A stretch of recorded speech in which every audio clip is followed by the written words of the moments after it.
Hello, everyone. Welcome to It's a Long Story, a place where we roll dice, we tell stories, and we create magic. We are here with our beloved crew that have all survived. Again, not the impossible, but the certainly improbable. The wonderful, the beautiful, the reckless. Everybody, take a look at your camera, wave, and say hi. What's up? Hello. Hello. Hi. Hello. Cool. Very excited to begin. If you have no idea what we are, we are a D&D live stream that runs every Monday, Tuesday, Wednesday, Friday, having 4 parties existing, living, breathing in the same homebrew world, the wonderful, beautiful world of Imea, for now. So if this is your first time here, welcome. We hope you enjoy.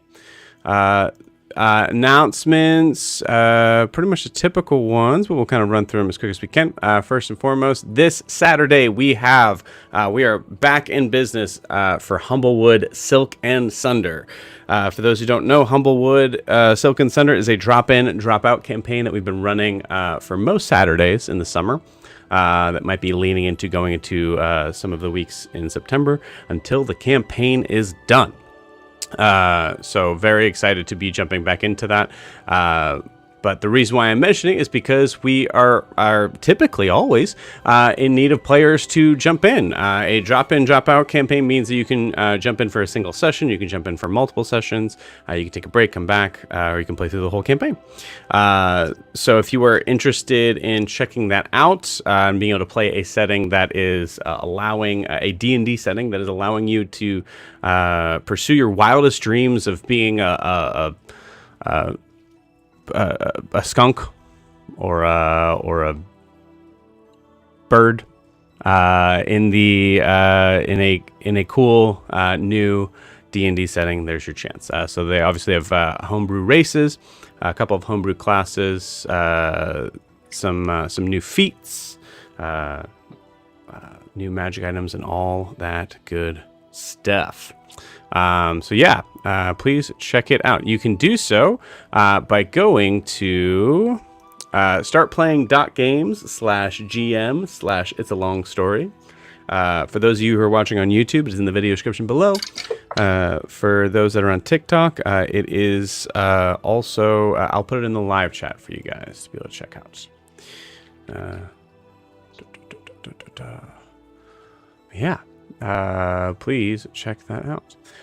No news as of yet right now on the 5th campaign that we are going to be pushing out most likely in the middle of September, except for what I did mention to I believe the Unearthed Arcanum, is that we are going to be using the new 2024 Player's Guide for those. So that's going to be including some weapon mastery stuff, changes to subclasses, all of that good gravy.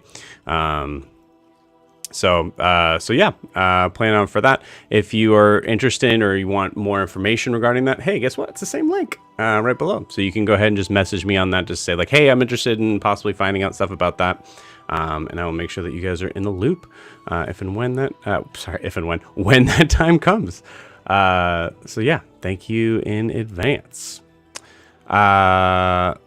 Lastly, if you are interested in supporting the channel and getting a little closer, best way to do so is to like and subscribe where you are watching this, whether that is YouTube or Twitch, but also to check out our social medias down below here. So on our Instagram and TikTok, at It's a Long Story _TTRPG. We have that available. Kay has been hard at work making a couple of cool posts for what I experienced last weekend, Gen Con, which was super fun. We'll have some more info and stuff on that when we come back, or later on. But also there will be a cool kind of behind the scenes of the terrain and miniatures that were involved in the commandeering of our Merlenloke ship. So yeah, super fun. Very excited to oh, that's weird, huh? Yeah, Devin We will all start got playing plus just 100 back. gold. Huh. What? We all got plus 100 gold. That is weird. Oh, that's weird. You guys got a bajillion gold. That's crazy.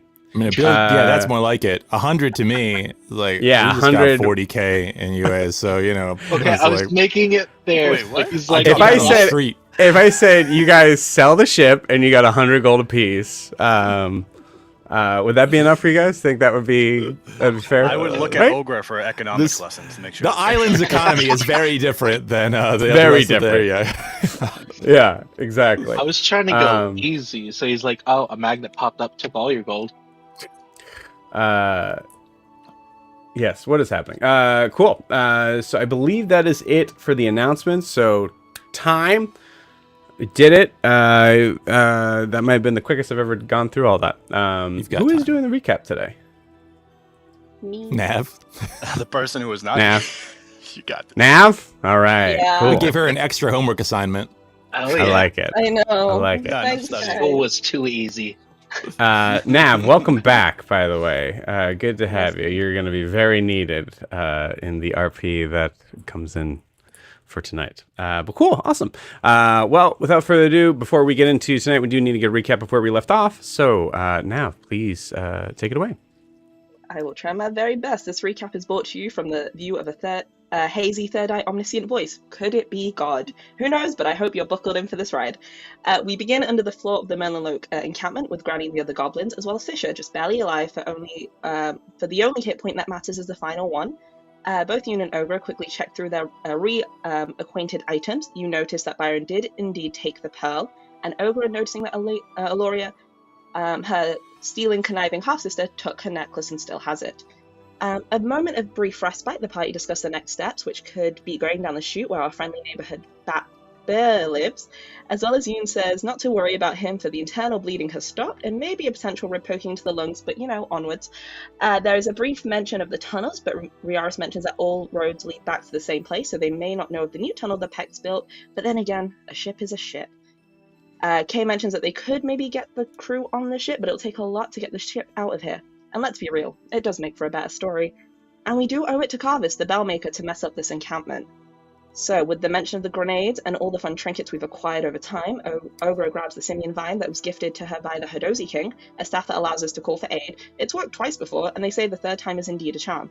But we are in the middle of the mountain, so, 0 bars. Zed accidentally takes out the light from the torch for his bellows of blasting, leaving us momentarily in the dark, but realizing this and puts it back on. But he's going to do that on the way out. Granny states that 3 goblins can fight, but they have not sailed before, they've collected sails. There are 2 paths potentially, the path of Burr and Ogre, but Ogre did see another path, another entrance below. But we don't have time to scout, even though Nala has offered to. Nothing's as subtle like a flaming phoenix. Zed, with his multiple experience of cave diving and other aquatic hobbies, knows that bats rely on sound, but our silence fear from Carvis has already been used for today. It suggests that Nala can karate chop it in the throat, but Nala being Nala in her kind of Nala-ness, needs to let us know that that doesn't really work, and so asks for something metal. Cue the silly montage of all of us pulling out random items, such as spoons, compact mirrors, a pen, a dagger, and anything that kind of has metal on. At one point, Zed suggests the compass, which, with Nala exclaiming that Zed is right, leading to a collective thought of, he is? Nala again still hasn't told us why she needs something metal, but she'll take it from here. We sneak down as stealthily as possible, with Car helping Nala with guidance. We know why. Anyway, we head down, we see the ship from the entrance. Go and see the previous session, really cool battle map. There's 3 ropes connecting the ship. With the anchor down, we know of the colossal bat that's probably just hovering, chilling. Riaris grabs Yoon quickly to grab his bag back. Yoon probably thought it was some sort of servitude, when you save someone and they make you the backpack carrier? But this isn't the case for now. They laugh, they joke. There is a brief discussion of ropes, and the ropes may be important, and do we need the ropes? Can the ropes be replaced? All the important questions, and the masks have not been unfurled just yet. Ogre, now getting signal, uses the Simian Vine to call the Hadozi. So, the Wreckless's current plan is for Zed and Car to head to the far side of the ship to untie the rope, Riaris and Kay to head into the ship, and Nala and Yoon maybe being the distraction for the bat. Now, with all that planned, it's time to fight, with Burr kicking us off with an ear-piercing bat screech, wounding multiple goblins and us. I can do words today. Zed runs and dives into the water, calling for a sea creature to help. Yoon leaps the air flying, stands opposite Byron, however assures him that no matter what happens here, he still has a debt to pay, and hopes to pay in this lifetime, and then smacks him with a bead of force, which has the potential to change the tide of the battle. And listen, it's Yoon. Potentiality and Luck is his middle name. Bert is caught in the speed, and Byron falls to the water, proving that Yoon is indeed an icon, a legend, and he is the moment. However, there's still an archer on the ship, and maybe another Merlenloke, so Yoon flies into the ship to take cover and lands in the captain room. Ka, being the shadow of night, flies to the rope on the far side to go untie it. Riaris and Kay run to the ship, because when they move, I move, just like that. I know that reference. I didn't know the reference. I had to Google it later. The archer is kind of confused and is waiting for Byron's instructions. But again, remember, don't join a cult if you don't want to make a lot of executive choices, because, you know. Ogre goes and checks the bone cage, hoping there may be more goblins, but as luck would have it, there is not, as the bone cage is used for goblins passing from one life to another. Byron reappears like a fish who cannot drown, but cannot see due to the marine layer. So I might as well confess my love now. Hey Kiki, thank you for saving our butts, in different campaigns and stuff. Zed's animal call comes in the form of a goldfish who may be our savior, and Zed continues to dash to the ropes. Yoon is in the captain's quarters and must cast a spell, if not he will die, from the weighted dice earlier. So hits the door and blows off its hinges. However, it does notice a book with the cover, with Diametalis on the cover. Perhaps a ledger with logs. It also has journal entries. The issue, though, blasting doors open is that it causes attention.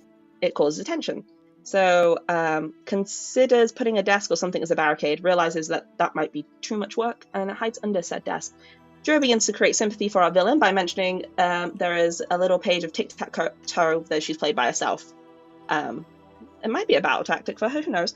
Granny attempts to firebolt the rope, but no dice, these ropes are strong. Ka and Zed continue to fly over and untie that rope. Riaris spots Byron's Olympic swimming breaststroke style, and let's be real, blocks him and sees him blocking the dock to get on the ship, so we rush him, leading to a brilliant showcase of strength from both Riaris and Byron, with Riaris trying to pile drive Byron into the mooring, as there's nothing more satisfying than using somebody else's body to drive through wooden posts. I'm trying to skim my notes because I wrote a lot and I realized so much happened and I was not there, but it's fine. You're good. You can slow down. Just you're okay. Slow down a little bit. Okay. Anyway, Ogre makes it to the rope and hears in the distance our Hadosi friends, who can forward style. They are indeed sea monkeys with wings. Military goggles come off as we continue the ship heist. Anala, like a flaming arrow, grabs the archer, flies straight up into the air with him, and keeps flying to the top, and tells him to hold on to the stalagmite. Or stalactite. I don't know which one is which. Byron, not happy, attempts to smack Riaris, but if he's gonna go down, he's not gonna go down like a chump.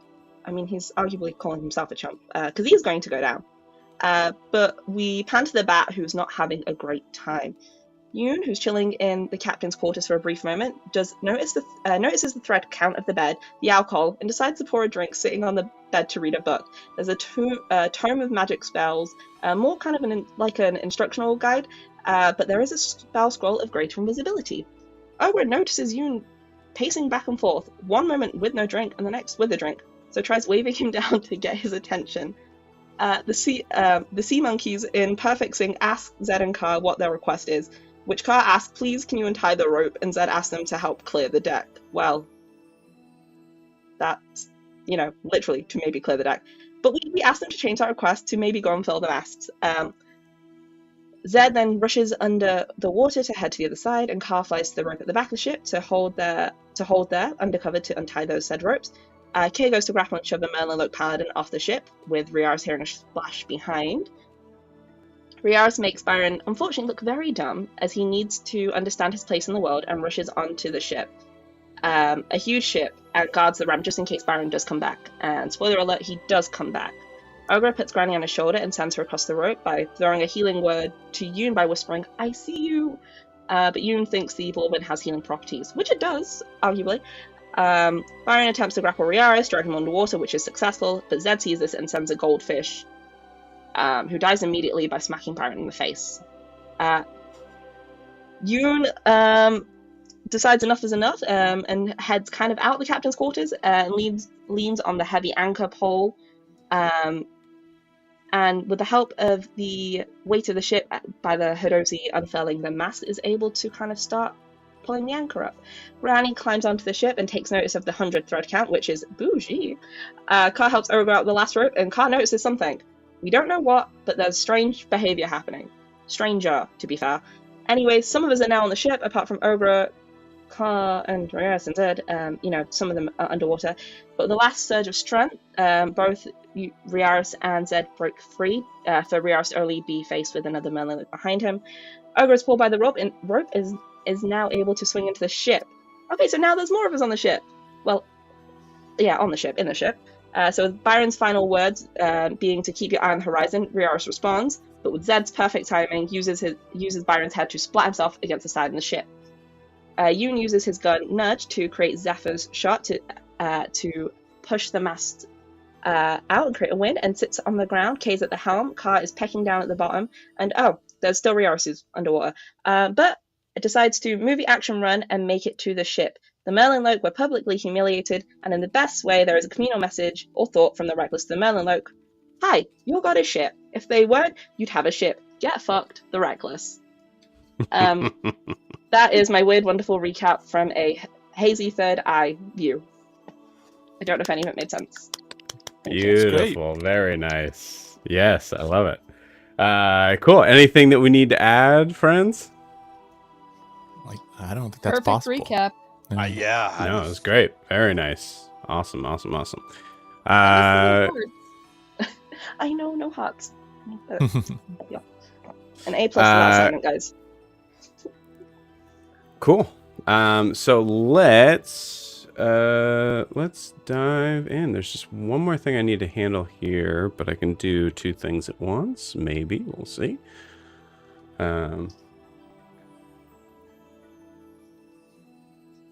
Turns out he cannot. Distract him. Doing two things at once is a little hard. Okay. So as we pull out of the underground cavern cave, out into the beautiful blue ocean, we feel the wind pushing the ship forward out to sea with a little bit of help of some magic. As many of you, I imagine, I'll say from this moment we see, I think from like the deck of the ship, there's just a second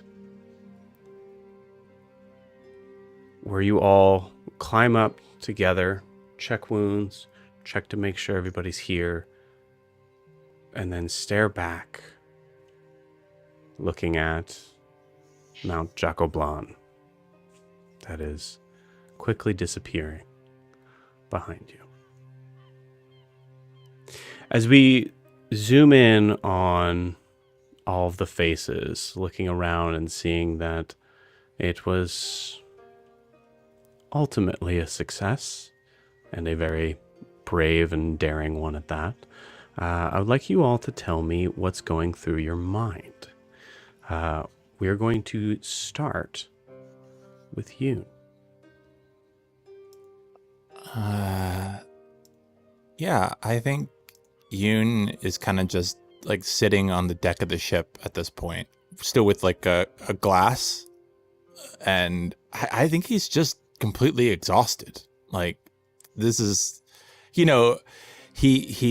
pulled out a lot and pushed it for that amount of time, and there's a certain amount of I guess masking that goes on, but they made it, and I think he's partially in disbelief. I think he's just sitting there kind of like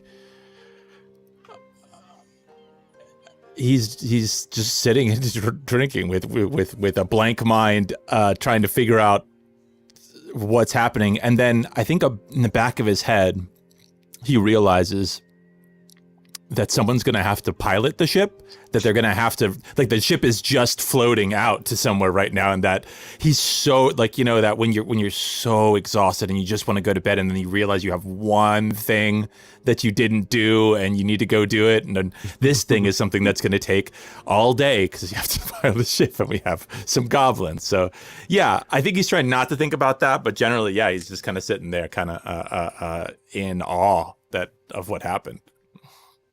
Beautiful. Cool.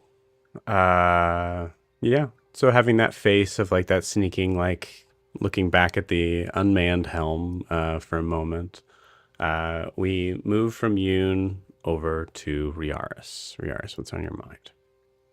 I think it takes a little bit for Yaris to pull himself up as Zed kind of climbs up and he looks for help and Zed doesn't help him. He's like, fuck, he pulls himself up. I think Yaris just basically collapses on the deck and is like a wet cat who's been out in the rain and is just like, this is awful. I think he is as well exhausted, but I don't think he has Yoon's sense of someone should guide the boat. I think Riaris is just like, cool, the boat's moving. It's all I can really think about right now that I'm on I made it on the boat. So that's really great. And I think somewhere along in his kind of addled thoughts are, of course this would work, that this never should have worked, and that's exactly why it would work, and that's the exact right situation that we're in. And now it doesn't make sense, but the fact that it doesn't make sense is how it makes sense to him, and somehow that all makes sense to him right now. That this is how it should be, I think then he thinks as kind of fades out to whatever, he goes, I think he's kind of says to himself, like, I really need to get some lighter armor. This is not going to work. So he's just kind of, but he's just like laying, prone, on the deck. That's it. Staring up at the sky, hopefully, if there's sky up somewhere. Cool. Love it. We move down to Zed. What's on Zed's mind? He's probably just sunbathing and probably thinking, man, fuck that place. That place was messed up. And he's probably trying to think about what kind of ship he's on, if it's nice, if Yoon has any more of that liquor, that we got everybody on, nobody was left behind, and we've got one thing checked off the list. We got Ogre's family. And probably just see what's on or around the ship that I can take for my own ship. Okay. Nice. Drew, we're also having a little bit of a hard time hearing you as well. You're just clipping out quickly, so just check your gate or how close you are to the mic. Cool. From there, we move on to Ogre. I think Ogre, when she's looking, she finally can go like take a breath. She's looking like out to the cave, and then she's like looking to where Granny is, and then looking to where Kaelinor is, and it's just like now everything is starting to think about everything that just happened in the last hour, 2 hours, going in on itself and just like piling on, saying I gotta talk to these people eventually. And then see Zed's sunbathing, and it's just gonna say out loud, who's driving the boat? Well, we'll pause there because remember, I just want you guys to get the where you're feeling, and then we'll go into the craziness that is having to handle that. But yeah, cool. Move over to Car. Car is just as tired as everybody else, but not as beat up. Luckily, he didn't go through the torture or the imprisonment. And he really wasn't involved in a lot of the fight because he was just untying ropes. And he has really very little idea how a ship of this size works. So he's in his head, he was like, "Oh, good, it's moving. Yay! I'm sure it's being taken care of." But he looks very concerned. He keeps on looking at the deck of the ship. He's looking around for some way to get under it. So I guess, without going into detail, I don't think you want me to yet. That's what I'm feeling. I'm very much a... So we see like Car, like, looking, kind of like trying to, maybe kind of like paying attention to where everybody's looking at, but also immediately kind of looking around. He's glad everyone's there. It's like, okay, we have everyone here. I suppose there is also a sadness that more goblins aren't with us. Not only because they died, but then he couldn't administer, or Ogre couldn't help him, or he couldn't help Ogre administer last rites. So there's a disappointment in that. But it's also like but something's bugging him. So he did Yeah. take his look around. Everyone's alive. Good. The ship is moving. Yay. And in his mind, it's moving. We're done with that. And then, what else? So there's something else. And lastly, we fall to Kaelnor, a figure that had just stepped off the ship not days ago. What's on Kaelnor's mind? I think there's two feelings she's trying to wrestle with. Part of it is a kind of disbelief they've pulled it off, but also the fact she is back on this ship as well. I think this ship, it doesn't have the greatest memories for her as well. But she's looking around, seeing Ogre, Granny, and some of the goblins, and being like, okay, I've done a little bit of what I think is right. But there's still kind of a weight to it. So she's happy, but not happy. Okay.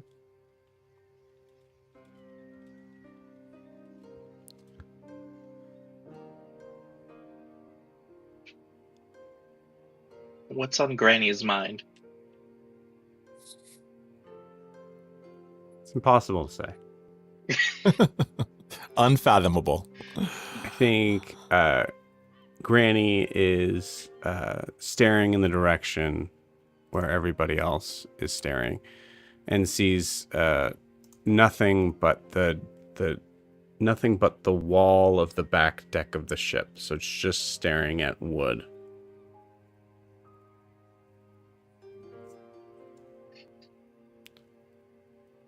What are we all looking at? Oh, and I'm just gonna pick her up and like so she can see. Yeah, you pick her up and oh, that's yeah. Okay. You got any more of that? Oh, yeah. I'm not gonna drink this whole bottle. Yeah, here, Just and I'll pour hand some him in the my bottle. I'm just laying down. Just pour some in my mouth. You know what? We earned it, and I will go over and pour some into his mouth. There you go, buddy. I think we see. Yeah, I think we see Nala walk up to Kaelnor.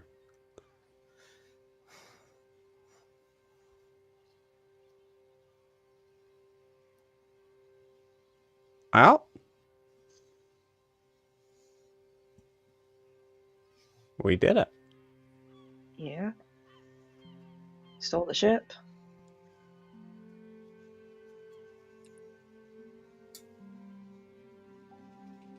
Now what? She's looking at you and she says that.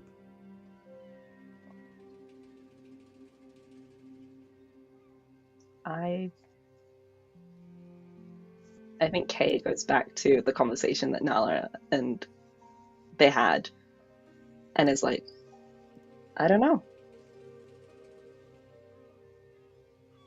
How about you? What's next?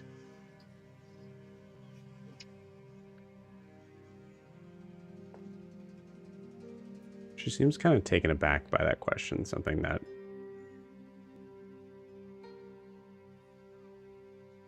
in her big bird brain hasn't considered.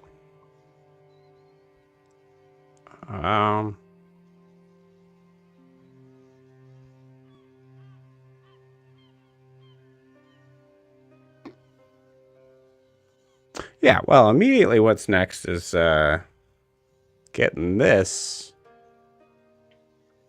over there. And I don't know much about ships, but shouldn't someone be at the helm? Yeah. We'll say Ogre, that's right when you say, because I don't want to take that away from you. Ogre, you also say, like, who's at the helm? look at Zed on the floor.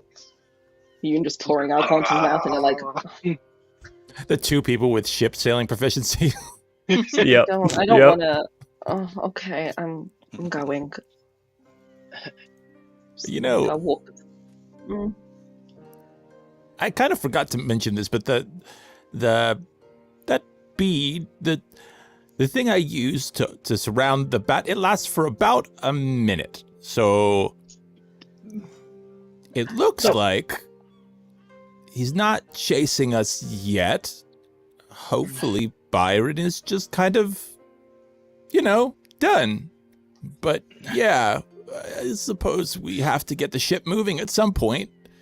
The problem is, on a ship this size, we have 3 sails. The wheel is gonna do something, but if we don't have people trimming the sails and doing all of the, they have. Not only could the ship go in the wrong direction, but it could actually just, break depending on the wind. So You have to give a ship a haircut? Yeah, you said Yeah. trimming and we cut the sails? What? It means where you take the ropes and you pull them so that the sails turn. That's trimming. You have, foremast, mizzenmast, and it doesn't matter. The front mast, middle mast, back mast. That you guys can do that. Do the goblins have any sailing experience? Oh, Is that a logbook in your hand, you? Yeah. I grabbed it from the from my bedroom. You've already claimed bedrooms? They gave you Well, a I found it bedroom? first. Yeah. Oh, what'd you find in it? Any good stuff? I really didn't have a big chance to read it during the time when I was being like shot at and whatnot. Give me. You know what? Fine. And I toss him the logbook.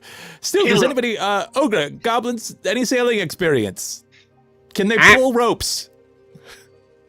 You see a couple of them that are missing. Oh, arms. good lord. Moving sails is like moving clothes on a clothesline. For now, yeah.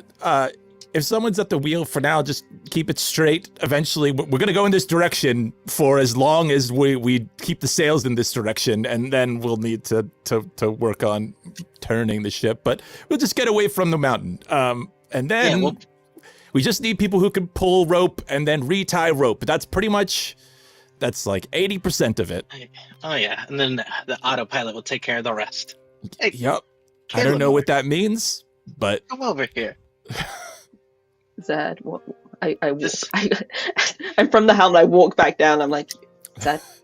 This is your used to be people's book. What? Some of these logs don't make sense. It's almost like there's like missing, like they left here, but they never arrived anywhere else. But it's like there's 2 stops in between that were made. What are you talking about? Hold on, time out. No, time out. No. How long will Joe Nope. let him go with this? You're not able to just make up things Zed's that are in the completely logbook. misreading the book. Okay, This is all right. Logbook. All right. does it even Fair. have locations in it? Yeah, it doesn't have any locations in it. Like, I don't know what. Pull back, Drew. Pull back. Meanwhile, Ogre, go ahead and roll me a D20 roll.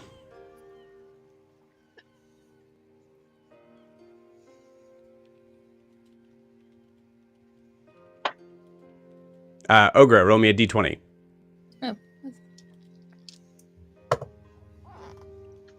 15. Okay, cool. Awesome. So far, so good. Well, yeah. Wait, look at the book. See, it's weird, right? I'm gonna gently take the book from Zed's hand. Like, yeah, I'll go have a look. You were looking at the image. Okay, and I'm gonna start hopefully just like going through the first couple pages if I see anything interesting, apart from a Laurie's tic-tac-toe. Okay. Kaelinor, is there like a medical bay or where Ogre can treat the wounded goblins? Might be. Would that be level 2? Yeah, there'd be a Yes, Drew, levels. pull back, man. You don't know anything about this ship. Stop, please. He's the Cool. Yeah, there would be a medical bay room. The chances that there would be a doctor in there would be hopefully 0, honestly. Right. Well, yeah. But there could be supplies, things like that. Yeah. Yeah, I think, if the helm's nearby, I think when Kaelinor left the helm, Yoon would have sort of stumbled over there, and he's like Thank you. literally draped over the wheel, just sort of like when she takes the book, gives her a thumbs up. So you can use I think that's the captain's quarters down below. Otherwise, we should probably explore the ship together if there's other people on the ship. Sometimes there's a galley, people eat, or yeah, maybe, I don't know if the Merlenloke have some sort of medical bay, but they might. We should probably find that don't go alone. All right. Yoon out. Yeah, there's a medical bay further into the ship, and seeing Yoon passed over the wheel, I'm like, maybe you should go with Ogre to the medical bay, and I run back up to the helm and kind of shove Yoon off the wheel, but like, maybe just you're getting blood on the. I thought that on the was wheel of internal. Oh no, you're No. right. Some of it's coming out. Or just All right. lazily to the left? Just like slides, like disinfectant. Yep. Okay, just yeah. Cool. So I'll say Zed and Kaelinor. And anyone else who has proficiency in water vehicles can answer. Go ahead and give me I'll say a survival check. Yeah, using go ahead and add your proficiency modifier if you have that. If you have the proficiency in water vehicles. It's an 8. Good. Oh, 19. that rum hit me hard. 11. 19? Cool. Yeah. 19, Zed, 11, Kaelinor, 8. Cool. Yoon, in your state of stupor and being kind of directed possibly also towards the medical bay room, you recognize that there is someone who is steering the ship. There is no one navigating the ship. As this ship is so big that I would imagine for Zed, typically that could be just one person. This ship's way too big for that. So you think about that as you're being like directed out. First thing, most important 2 things, navigation, steering. Yeah, you can't really see anything from the wheel back there, so someone's gonna have to, if we want to actually go anywhere, we need one other person kind of taking a look where we're going, because in a ship this big, well, I mean, you can't see, so you have no idea where you're going, and you can't even see really this. Okay, does anyone know do any of the goblins know how to navigate? You don't need arms to navigate. No. I'm getting blank looks. All right. Would this be like a survival check for the navigating? Or This is like RP, like have you been on a ship before that you've been a navigator Okay. for? okay. Ogre's just looking at Zed. I think Kaelinor turns and like, yeah, there's usually it doesn't matter actually. And it's like, there used to be a Dirks. No, that's the Merlenloke's now. Don't worry about it. Not my job too. You can always have somebody in the vulture's roost. Well, it's more of there's more to it than just looking. I'm sure we could find like a You know what? spyglass around here. I'm fine. Look, I'll help navigate, and somebody bring if they find a med bay, just bring it to me, and I'll eat it. I mean,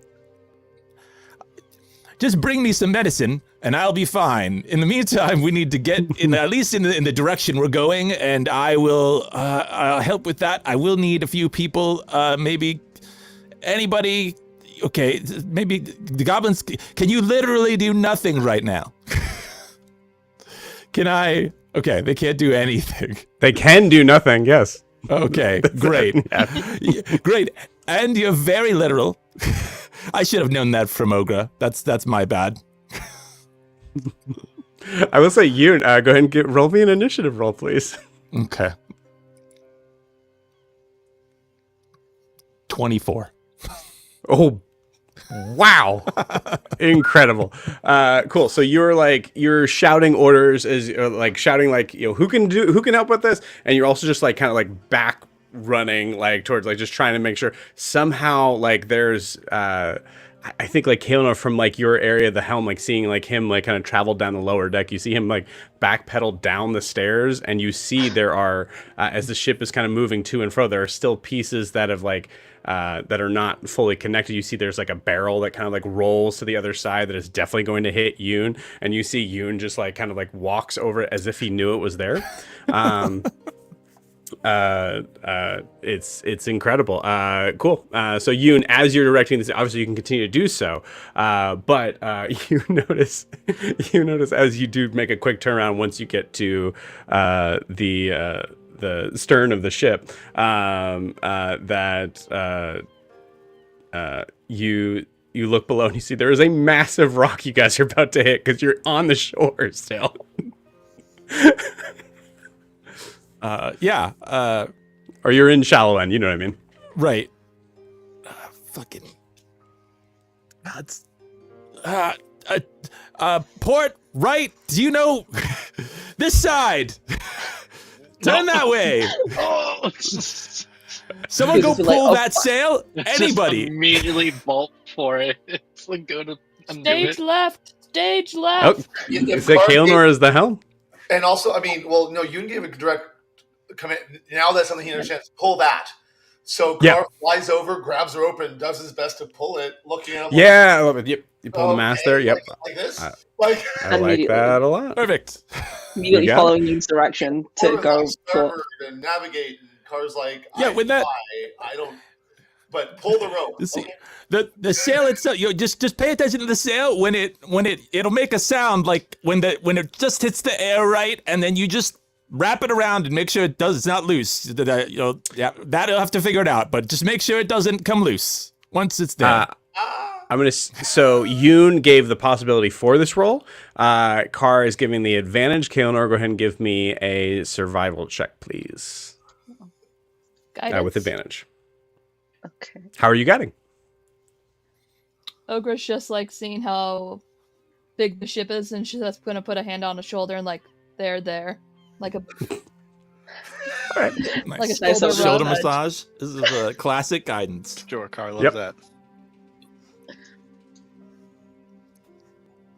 Okay. 18 and 3 is 21. If I add my proficiency bonus, and then I'll add the D4 for guidance. Yeah. 21 add 4 is 25. Mm-hmm. Okay, it's cool. when you're using your controller in a video game, and you're like, Yep. DC. I'm gonna just let you guys know the DC was 20, so that was very good. So being able to kind of maneuver past this very large rock that is jutting out to the side, you're able to just miss as we see one of the ropes from the side of the ship that seems to be connecting to something, probably not important, just snaps, but it is one of 5 ropes that are connected to that same thing. Right. As the just that weird sort of angle of one of those sharp rocks just manages to cut it. But yeah, success. You guys are good. Cool. So with that, as you guys are, we'll RP this as much as we possibly can, but also we're going to say we want to make sure that we have specific stations of who's doing what. So Kael'nor, you would be aware of this. Zed, you'd be aware of this in a sense of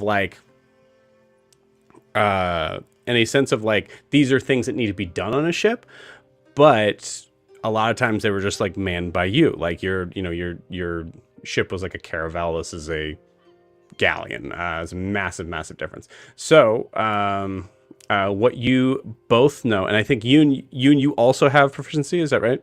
I kind of gained it. Like, yeah, right. yeah.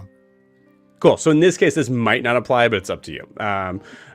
So things that absolutely need to be handled on the ship: navigation, steering, maintenance, which is regularly checking and repairing the ship's hulls, rigging, equipment to prevent damage, and then supplies management, to be able to kind of recognize, okay, what are the supplies we have on this ship? What are things that we absolutely need? What are things that we might want to get rid of to be able to go faster? Stuff like that.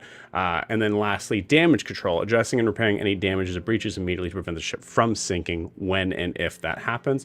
And it could also be, you don't know exactly how good this ship was when you left. There could also be a repair that was in the process while you guys were leaving. So those are the things: navigation, steering, maintenance, supplies management, damage control. So who's doing what? Carl will do what you tell him to because he doesn't know anything else. Like, he's willing to help. Yeah. But he does keep on eyeing Kaelinor. As he's doing so, I'm looking over at Kay, like, to see when she's free, and she's never free. But it's not, he's not hiding it. Cool. Oh gosh. Just I mean- one last.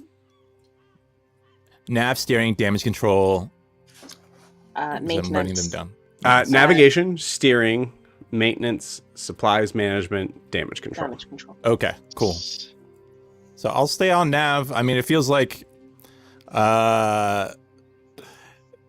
that's something that you'd probably want to have, like, the actual, you know, in Yoon's case, he grew up around people, like, everybody around him sailed and was, you know, but the central place he wasn't on the water. So he's heard all about it. He's read all about it. He's even interacted a lot with, like, shipwrights that, like, they make ships on that island.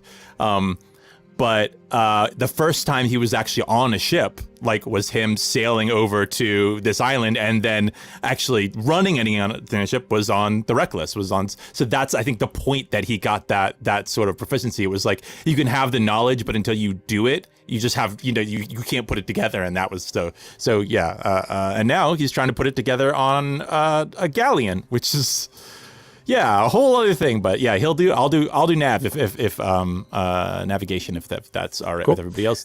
So I think what we can do is we can say that Nala can go up to the vulture's roost, as Zed puts it, and Nala can message Yoon, who can message Kaelinor, if you have message. So that works really well for that. Cool. Who else? So we have Kaelinor on steering. There can be a couple other people on steering to be able to kind of, like, handle, like, the I don't know if this is on a galleon, but I know it's a boom. Yeah, there's a boom on a large ships too, right? That would help, like, kind of maneuver the mast in that direction as well. I was thinking with the goblins' help, I can look for supplies. Cool. Supplies management is you and the goblins. I like that a lot. Yeah, that's a good idea. You guys got to speak up. Yeah, I'm not saying much because I imagine Riaris is kind of in his own world still on the boat deck. Nobody has said his name or anything, and he is just totally zoned out in another place. But I think his stomach rumbles enough that he kind of gets up and realizes there's a lot of people doing a lot of things. So I'll do whatever. I mean, I think I'd look to Kaelinor or Yoon or Zed, but Riaris' skill set is tying knots on a boat. That's what he's done on his one time on a boat. So it might be maintenance, but not necessarily a natural carpenter or the such. But cool. I'll offer for that. Carr is happy to continue pulling ropes if it's needed, or he'll look for things, or Well, that works because Zed's put his boat together so he could do damage repair. So he should have common knowledge of, like, how to fix it. So I think above board. So there's some things we need to handle just above board. I realize you want to kind of, like, play into character on this, but no one is claiming, like, Captain, you do this, right? The only person that's wearing a captain's hat is saying, I'm going to do damage control. So you guys just say, we'll say above board, this is, we'll say that I'm on, like, you know, that Carr is on maintenance with Riaris. Ogre and the other goblins are on supplies management. Zed is on damage control. Kaelinor is on steering. And then Yoon and Nala are on navigation. Does that make sense for everybody? Yes. Yeah. Yes. Cool. Awesome. All right. Sweet. So there might be things that'll come up that'll be kind of based on like specific roles that people would do because of a situation that may happen. So a lot of these are going to be kind of dice roll sort of stuff. But in general, for right now, we're going to kind of use this to be able to kind of recognize how good people are doing at their job currently. So we already, I'm going to say we already rolled for Kaelinor's because that's a great start. We're going to kind of stick with that. And then, so now we need navigation, which will be Nala and Yoon. So let's go ahead and roll for that. So we'll say for navigation, I would say either perception or survival, either one. I'm good with either. I mean, I'll do survival. We're trying to survive a lot here, so yeah. Okay. DC right now for survival is, for navigation is 14. Okay, so I rolled a 15. Minus 2 is 13, but plus 3 from proficiency is 16. Beautiful. Great. Nala also rolled, just got the 14. So good there. You guys are doing good as far as navigating, which is going to be extremely useful right now as you guys are kind of having to maneuver around the rocks that are, as you guys are kind of making your way out to the open sea and then turning. Awesome. I'd like to say I don't have message, so what I do have is minor illusion, which has a 30-foot range. So what I'm doing, rather than calling out messages, is just like pointing back and just like, just images of what she's supposed to do, like turning the wheel this way or something. If I need to communicate further than that, if there's, sea can be loud, that's what I'm doing. So it's just little Dictionary directions. Yeah. It's easier. Like, the visual guide. This is great. Oh no, your port. Yeah. That's great. I love that a lot. Cool. And also Nala will Kaelinor, every time you see Yoon doing that, Nala will give her own interpretation of what that meant, no matter whether or not you wanted it or not. So you're hearing like he wants you to turn port side. Thank you, Nala. Like that's the same every time she says something. It's just that. Thank you, Nala. Cool. So for maintenance, which I think we were saying is Carr and Riaris. So checking and repairing the ship's hull, rigging equipment to prevent. I would say more of this is like we'll pull this into the idea of like ropes and rigging, like things like that. Having to kind of work through that stuff to make sure that the ship is moving cleanly, so there is not there are not masts that are going to be breaking into other masts, and all that. Okay, great. So we'll say Riaris and Carr, go ahead and roll me either. I'm going to say sleight of hand. Or survival.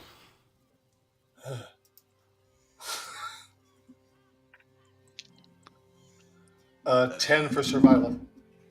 With disadvantage, it's an 18. Okay. Cool. All right. So we already set the DC. So Carr, you're having a little bit of difficulty on your end, as a lot of it is just like, tell me what to do. And Riaris is so exhausted that he's having a hard time being able to kind of just even get to what he's doing. But he's doing a good job what he's doing. Cool. All right, so let's and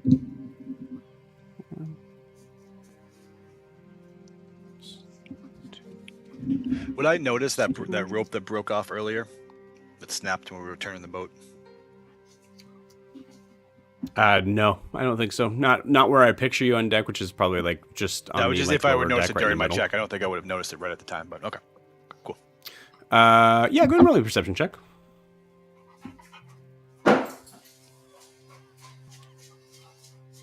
Nope. It's a 5. You got it. All right. For supplies management, I will just include Granny's role in this to simplify this.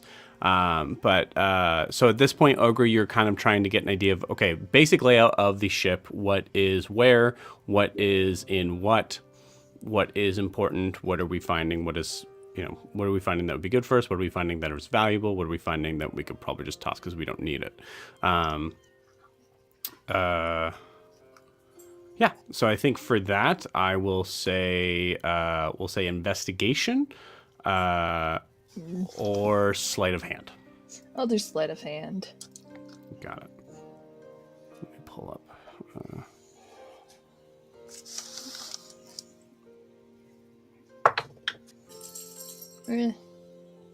12. Okay.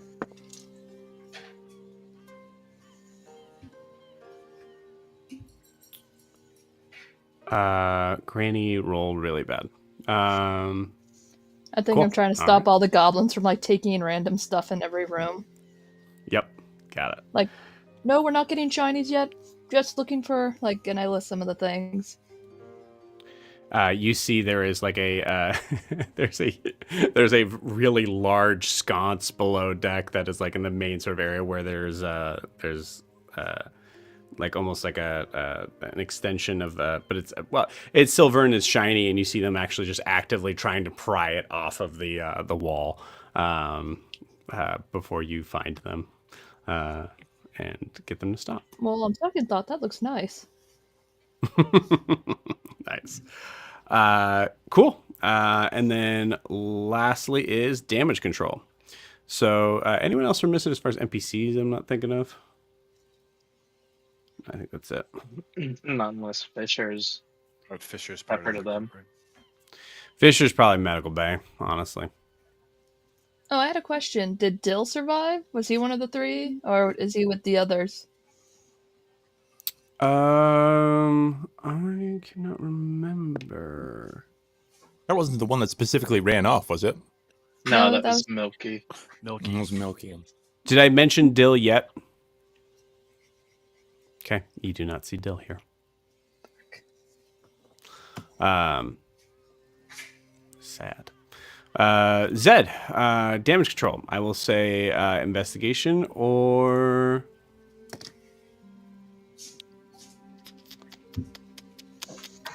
survival. Survival's probably better for me. Got it. 9. I rolled Okay. a 2. Got it.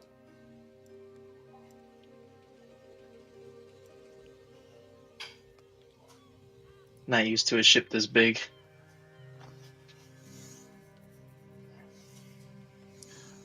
So what's the difference between maintenance and damage control?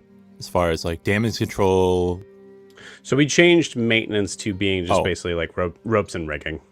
Oh, So okay. we'll keep Cool, calling yeah. it maintenance, but it's going to be built more on the idea of that. Yeah. boatswain's Yeah.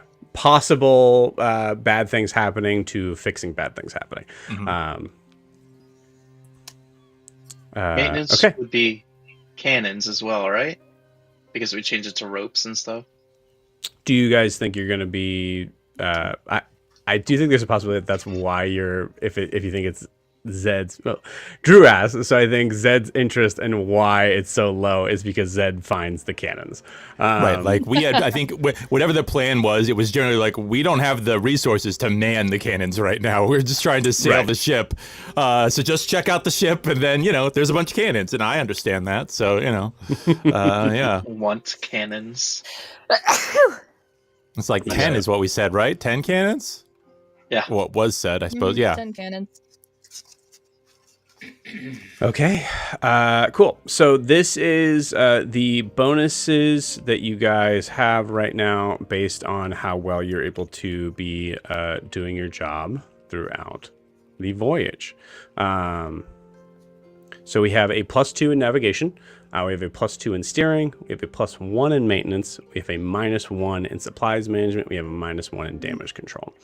So these are going to be things that will be affecting the score based on stuff that may be happening while you guys are on the ship.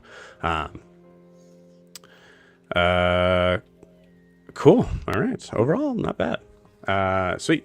So as you guys are trying to kind of find your way going through these things, we'll say anybody who would like to be doing something specific as they're doing their job can go ahead and say that they're doing it now.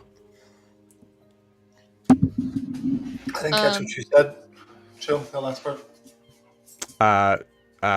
Anything that you guys want to be doing as you're doing your job, you can go ahead and say that you're RPing it now, as long as it makes sense that you're doing this while you're doing your job. Okay.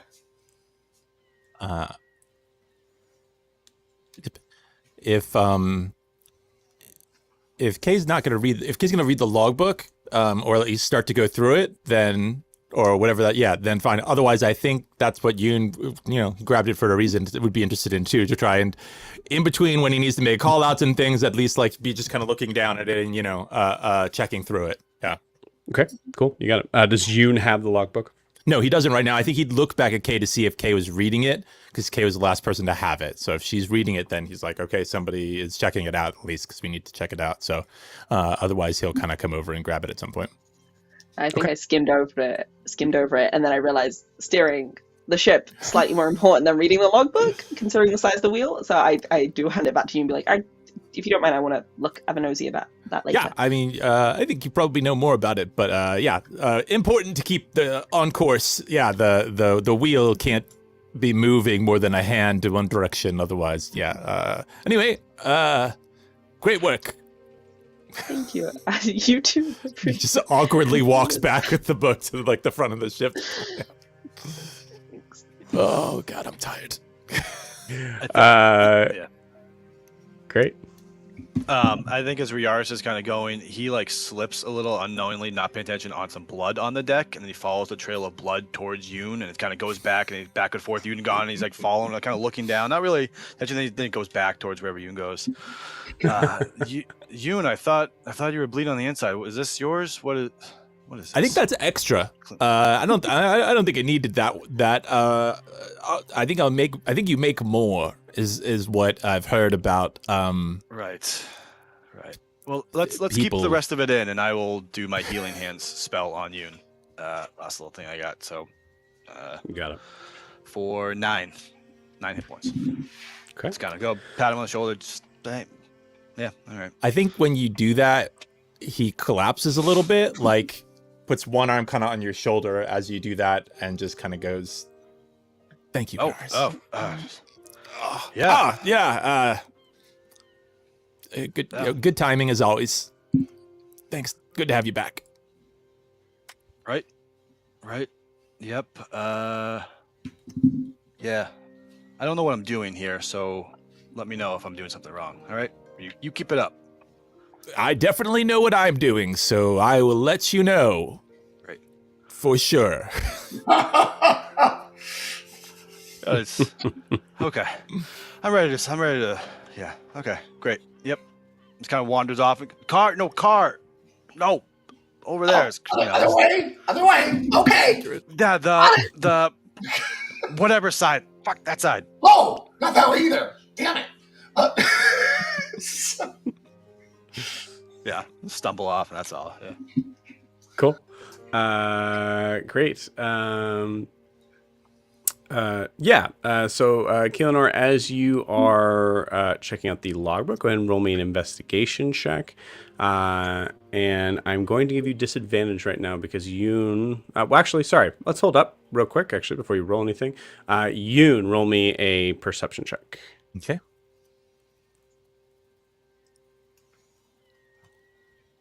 It's just an 8. I think. Yeah. Okay. Cool. +2 from your navigation is not enough. So, Kaelinor, go ahead and roll me investigation check with disadvantage. You got it. Wait.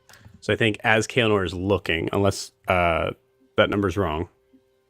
Well, Was that was it investigation, or I think I might have picked the. I thought maybe Perception. Okay. Perception. No, perception is right. Yeah, that was -2 because Okay. yeah, investigation would have been +2. So okay, cool. Yeah. 10. Cool. 10. Okay, Oh, you got it. Well done. All right, sweet. Because this would be something that is like directly sort of it's low, sort of shallow water, something that Nala would not be able to see. Yoon, you notice a small discoloration in the water. That as he gets closer, and I think this could have also been like while you were talking with Riaris.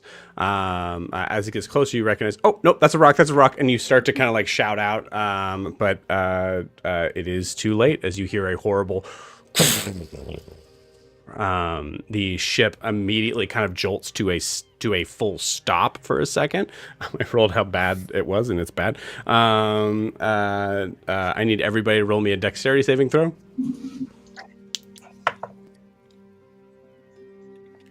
Unless you think you're flying. I can be, but it's a 16. So 19. 16. 23. 17. And I 23. got a 12. 12? Cool. Zed, you're looking at the cannons, and you feel that horrible sort of crunch. We'll say that you're kind of on the deck where say, I need to make sure I map this out on this. You're on, so upper deck, lower deck. So you'd be one lower than you'd be 2 levels below. So you're on. We'll count it. We'll count it from. Is it weird to count it from the top deck? 1, 2, 3, 4. No, It's fine if we want to do it that way. Yeah, Top deck I is mean, it's like ground. main deck and then whatever names. But yeah, 1, 2, 3, 4 makes sense. So we'll say main deck and then 1, 2, 3, 4. So you're on level 2. As you were looking at a particularly interesting looking cannon, you feel the slam from the hull. You fall right on your butt, and then I need you to give me another dexterity saving throw to avoid the cannon that is now rolling in your direction. 24. Nice, cool. With a 24, you're able to kind of like just move out of the way as the cannon slams its butt end against the butt end of the other cannon. Zed, in this moment, you're like, man, I hope they weren't loaded. As you kind of like hold your ears, nothing happens. Thank goodness. You do take 4 points of bludgeoning damage from the hitting the ground. And there is what sounds like some massive damage down below deck. Yeah, I'm probably gonna head as far down as I can to check for leaks.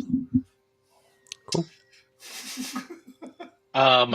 But Terrifying look. Oh my god. is there anybody else in the vicinity around me, or do I hear anybody like walking around, like any of the goblins or anything? You're the only one on damage control. So I'll say give me a perception check.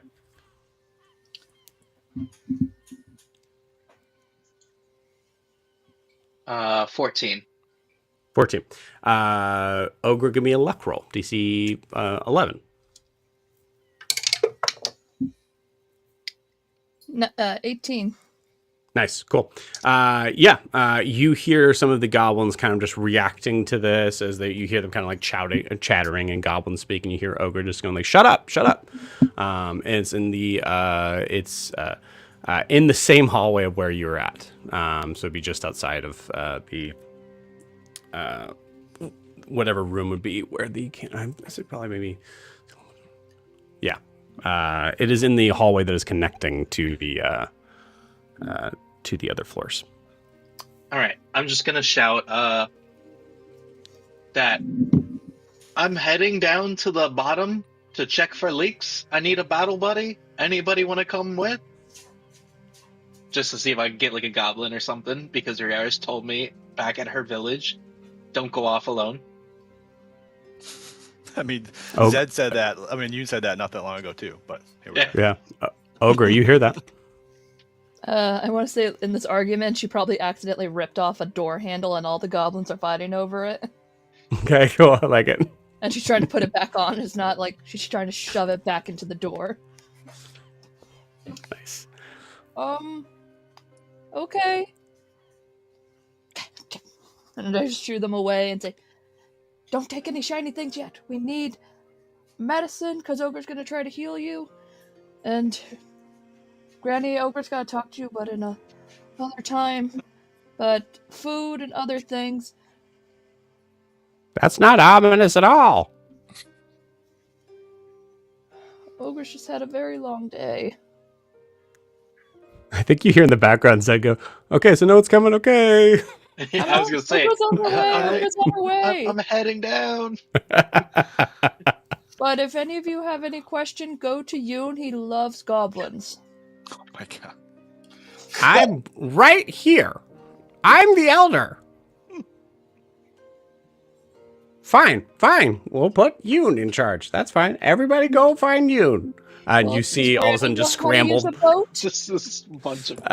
Yep, you see goblins scramble in all directions. A couple of them go out the window. Yeah. Cool. So Ogre, you go down with Zed. I'm gonna need a couple checks, so guys, have your dice ready.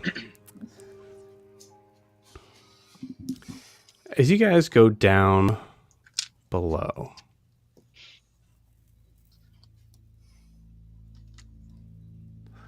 you hear as the stairs creak, you notice that there is no light here besides a torchlight that seems to be kind of like off in the corner as you go below on this massive ship. In the bottom deck, there are no rooms. It's just open space. I would like I'm going to mute you, Jack. I would like you guys to both roll me perception checks. If you have dark vision. If you're not, it's with disadvantage.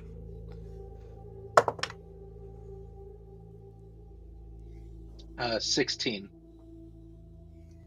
19. Okay, cool. You both have dark vision, right? Mm-hmm. Yep.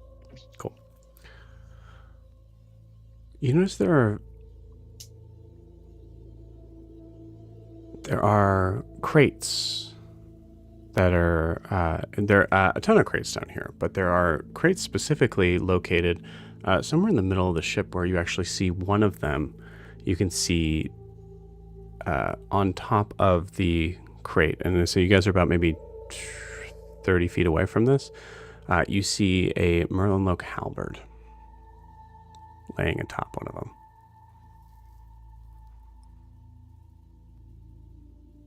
Huh, that's weird. Why didn't that slide off? Are you saying this out loud? I'm probably just thinking it in my head. Okay. Hey, Ogre. How cool would you look holding that halberd? That's not really Ogre's thing. Oh. As you guys get closer, you see in the very center of the deck, as the torchlight is kind of like gleaming off, you see this like kind of like dull shine from a corner of what looks to be a massive cage.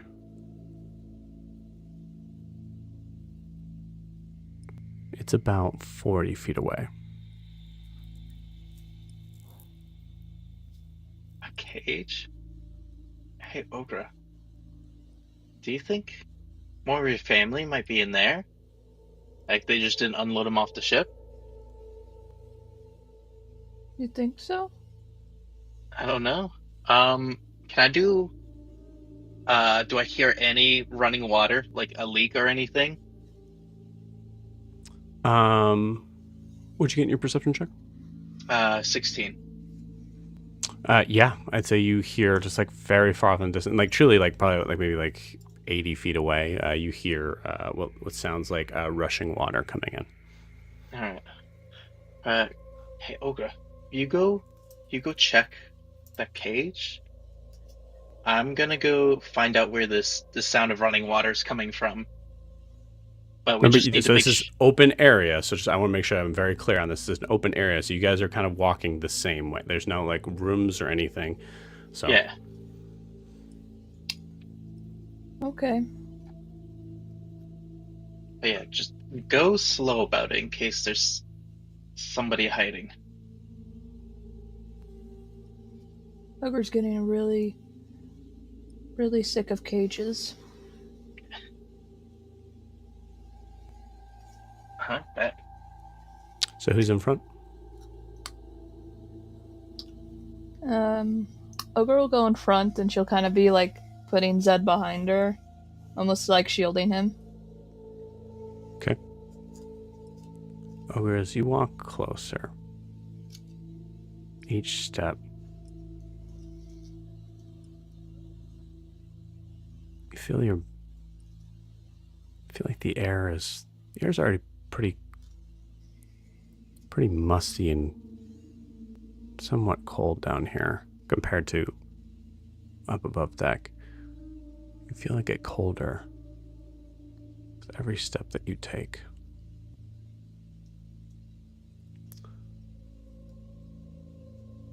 What's your AC? It is, I think,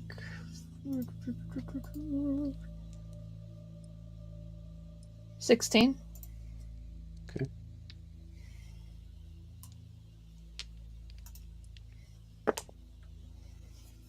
Oh, it's a D12.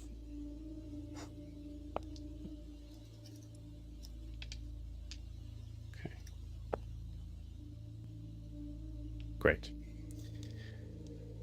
As you are getting closer to the cage, you see there's something massive in the cage. This dark figure, you see fur, hair. You see movement slightly in the cage as the figure seems to turn what you recognize as a massive head and opens bright, glowing blue eyes.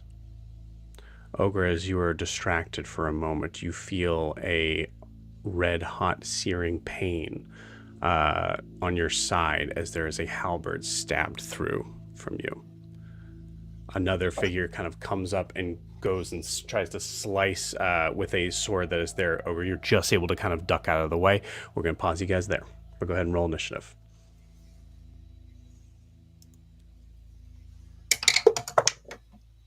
Oh, that's All right. why is it either very good or really bad? That's gonna be a 21. I'm on it. Yep, you just put it in chat. You can put it in chat. We're going to cut back from you guys. We'll come back. Cool.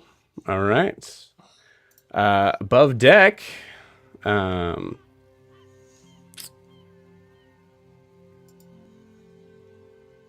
are the rest of you guys doing? Well, Carr was hoping to be able to get over to K during. Does he have time? So you're kind of like in mid deck, so I'd say you're pretty close to be able to kind of like step away just for a second to talk. Yeah. Hey, strange question. Okay. What's down there? And he points to where he was sensing what he sensed earlier. Oh, okay, cool. That makes sense why you're picking up. Do I know? What? I don't think I do. I mean, Car's just pointing below deck. Down. Supplies, rooms. Why did you feel something? Yeah. Oh yeah. Yeah. There's something down there. Like that spirit or Yeah, spooky? it's something that probably should have died and didn't, and was forced not to, but not in a good way. Kiona, roll me. I'm gonna say a history check right. I'm gonna say a history check right now with disadvantage, DC 20. Oh.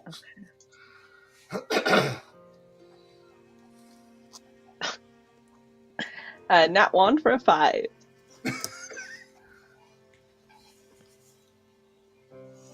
That's interesting. Also, the 10. You're noticing like basic sort of like log stuff. A lot of like information and things that you're not. You're seeing like marks of like provisions and things like that kind of coming in and out. With a 10, there's just not enough to be able to, or there's not enough time, and I think you're distracted by those numbers and those phrases to be able to kind of like recognize anything that would be odd or interesting. Yeah, I think Kay this closes the moment. book. Closes the book. It's like, Yoon, yeah, not useful to me right now, but you can have it. And then turns back to Kara and goes, I don't know what would be down there. Something dead that would have stayed alive? I'm not sure.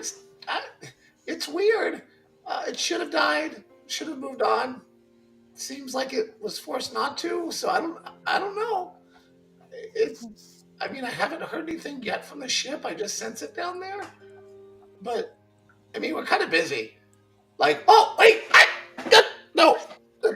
Yeah, that's Ties it off. Oh, okay, I'm back. So I want to go down there, but there's this whole thing of not dying. yeah. We can't really. Yeah, not dying. Can you? We could. I think I look over to you to be like, Yoon, can we like pull up anchor for like just like 2 seconds? Pull down anchor. I guess. Once you're on a ship, you drop the anchor. You I drop would say it. Nala immediately responds with, "Drop. You mean drop?" Can Thank you, you? Nala. I know. I just. It's been a long day, guys. Yeah, Drop yeah. anchor, please. Yeah. Just been let's- like a second. Has anybody seen, one of those things that it's not a telescope, it's like a spyglass, it's a tube with glass in it. I cannot think of the word. Can anybody just see really, you know what? Nala, is anybody following us? You want me to go back and look? I just want you to look. Do you have I'm making an assumption that you have good eyes and also you're high up. So, how's your vision? I'll go check real quick. And you see just a of like fire just kind of shoots off back towards that direction. You see there's a little bit of like whatever flag was on top is now gone. Well, that's good. We didn't need that. Yeah. Yeah. I think Riaz kind of looks like, is she safe on this ship? Like, she just kind of burnt. Well, usually the wood is I at don't least care. a little treated. I don't care. Well, yeah, anyway. When she gets back, so long as we're not getting followed, I just don't, there was a large bat. I don't know if we can deal with that again. In fact, I'm fairly sure we can't. So, so long as, and they might have other ships, didn't look like it, but if we're not being followed, then yes, we should slip the anchor and then, hang. We're gonna have to furl the sails. I'm not sure of all the terms either. It's been a while. And also, anyway, yeah, we'll do it. Just make sure we're not being followed first. That's a good idea. It's a great idea. All right, I want to go make sure we don't hit any more rocks. Cool. My bad. You head back. If the plan is to drop ankle, to drop or ankle. Uncles. Yeah, hey. Drop anchor and furl the sails. We'll say dropping anchor, not a big deal, just a lever to pull. Not going to be a big thing. I think Kaelinor is definitely aware where that is. But I'd say for like furling the sails, it's going to be a pretty heavy rope to kind of pull in. I'm going to say that's an athletics check from our maintenance people. So Riaris and Carr. Sure thing. Could I go over after I've like if it's a leather situation, can I go over and help maybe Car with Sure. the heaviness of the ropes? Yeah, I'll say give Carr. I'll say because of the idea of like the time of like getting to the anchor and like you're giving Car an advantage. Okay, so I can roll again. Thank you. Mm-hmm. Because that 3 was not That's good. great. I on disadvantage. I got. Oh, I got a 4. So, Okay. natural one. A natural 1 and a 4? A No, natural 1 3 for a and a 9 total, if it matters. But yeah, 9 total, and then Car 4. Yes. Cool. You got it. Sweet. Both of you guys go ahead and take a level of exhaustion. All right. As you are trying to, I'll say like it, because I'll say even with that nat 1, because I didn't want to like say like there's a whole, yes. I do have one last weighted dice that I can try to give him a reroll with. Although I have to, it's 2d6 minus 3, and I have to get 1 or less for that one in order to get him. So yeah, I'll use my last weighted dice and give it a try. So 2d6 minus 3 minus my proficiency, and we'll see what we get. 1. I got a 1 because it's a 4 minus 3, so that's a 1. Meet it or beat it. So yeah, you can re-roll. Doesn't mean it's better. Just you can re-roll it. It can't get any worse than a 1. Yeah. So who are you? Just to be clear, who are you choosing to give it to? It's for Riaris. Riaris, got it. Cool. Well, that is an 18, so 26. Nice, awesome. There it is. Cool. So Car still takes that exhaustion point, but the sails are furled. Just in time too, is I think dropping the anchor. There's that kind of like weird point of like, oh, is something gonna like snap because of the change, the like having like a hard stop, and yeah. I would say so. Initially, he's pulling it up, and like there's this moment where Yoon kind of notices that it's a big rope, and because when you're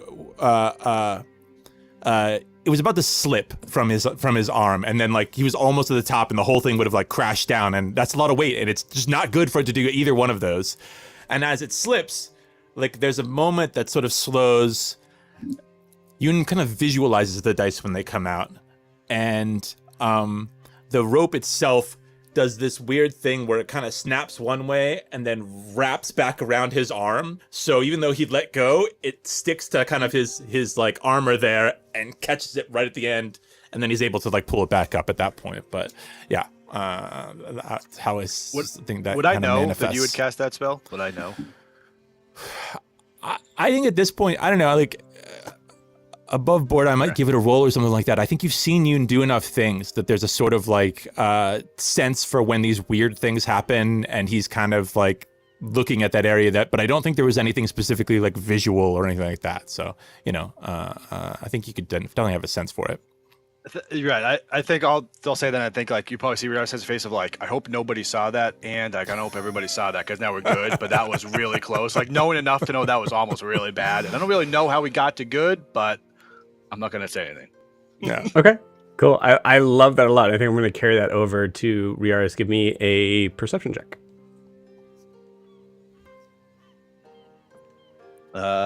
15. 15 is good. With a 15, 15 is enough to be able to recognize that you have not seen Zed or Ogra for about a minute. Well, sorry, 5 minutes. A bit longer. The boat has obviously continued to move after the crash. Right now, we're putting the anchor down. So something.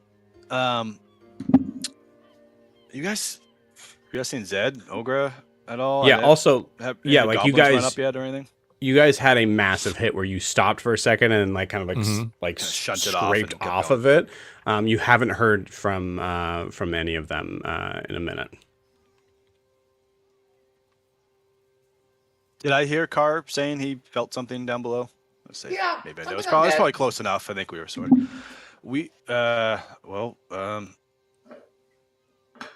you don't know what's down there. Should we go down? Guys, Kaeler, someone else Do this? says like you don't know what's down there. Here's what I will give you. Thinking about the idea of like what don't I know on this ship. I think either there's a moment with like Kaelenor sort of like precocious activities on ship. Keanu, you knew that you were actually given very strict orders to not go to the bottom deck, and you actually would. When you happen to try to like maybe disobey those orders, you notice that it was heavily guarded by 2 guards. And that kind of springs to mind after just thinking like, what could be? Oh.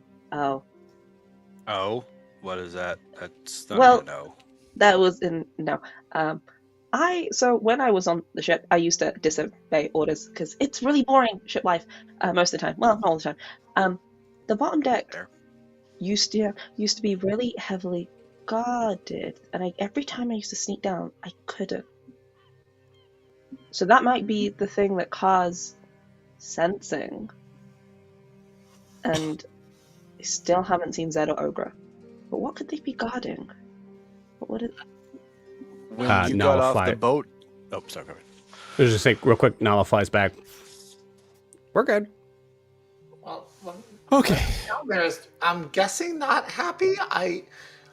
I don't know how it would be happy given what I'm sensing. What are you sensing? A thing? It's alive? Or- No. I don't know. Well, maybe. I don't know. It should be dead. It should be dead. Like several times.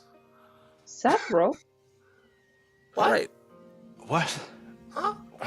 Twins coin. All right, let's we're gonna search the ship. We'll kill anything that's not us or cute. And then I'm going to my quarters to take a nap. But this is the last thing. We should go down.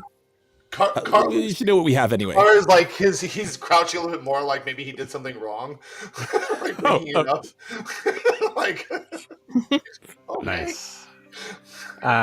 Cool. Yeah. As you guys head down, Zed, Ogre, make sure you guys are putting your initiative in mid-game chat. As you guys head down, Car, I would like a... and I'm going to say now, at this point, Car and... Good job, guys. Car and Kaelinor, give me religion checks.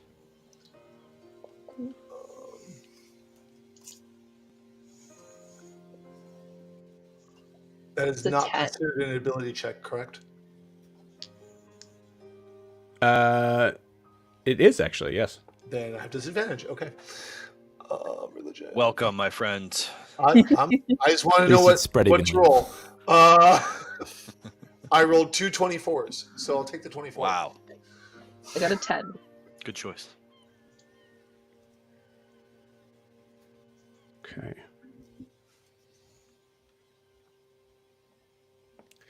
Uh, 24 and 10. Mm-hmm. Cool. Car, you feel as you're getting, as you guys are heading down below. First off, there's the we're going into a hold sort of place where it's, even harder for me. Like you actually have to, like your car, you're so uncomfortable because your wings you're literally having to kind of do this as you're walking down. Yeah, There's just no room. I do not. There's nothing about this leg of our adventure that Car has been happy with. And on the very bottom is the location.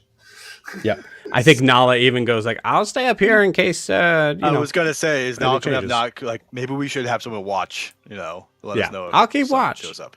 Yeah. Good. You should. We need that. Cool. As you get closer, you feel this. You feel this weird. When you feel a presence that is in the process of having to move from this plane to the next, or to disperse out, to be able to cross over, however Car wants to kind of visualize that, you always feel it maybe a little more as like a tug or a pull. And it kind of like co-aligns to the idea of like you feel this feeling because you feel the tug, and you feel this tug because you feel this feeling. It's they've always been stuck together because there's places that this spirit needs to go. Mm-hmm. You feel the feeling, but not the tug.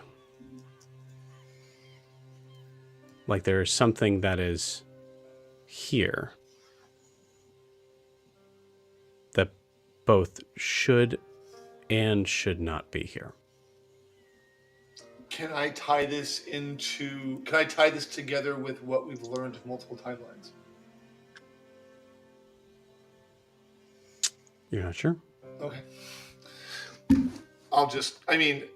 As we're walking, I'll very quietly say, I'm not sure how to explain it.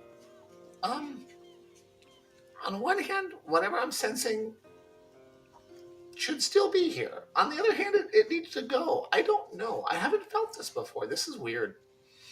Just keep on going. You got it. Over there. And I point in the general direction where I'm sensing it come from.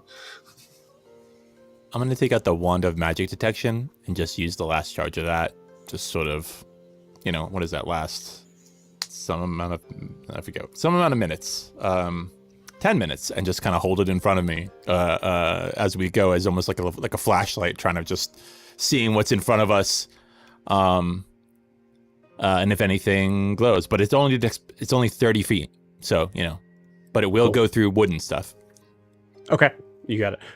Yeah, I think a couple things like you notice for sure as you're going from like where your level is at to where the first level is to where like that's like, kind of like where the barracks are at. You pick up a couple things, but not Ogre and Zed. Right. So you continue on.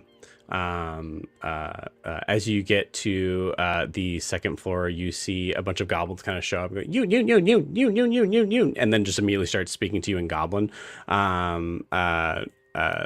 Granny kind of comes up and goes, okay, so they're I use the scroll of greater invisibility. Okay, where'd you go? I know, but it just was too appropriate. Yep. It is 1 minute of just raw invisibility. There's no, you can do anything in it. You're just invisible. You guys saw it. He must have gone out. And you see all of them clamber up. A couple of them go out a porthole window and start to scramble up.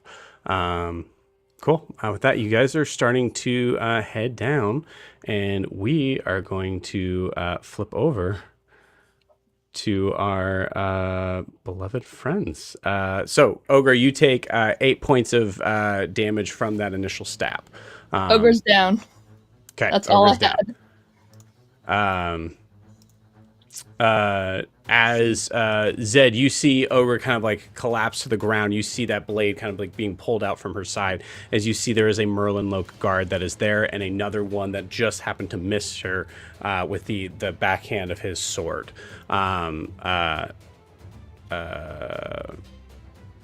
You see that whatever the thing is in the cage has opened its eyes and is just watching this. Ogre, it is your turn. Go ahead and roll me a death saving throw.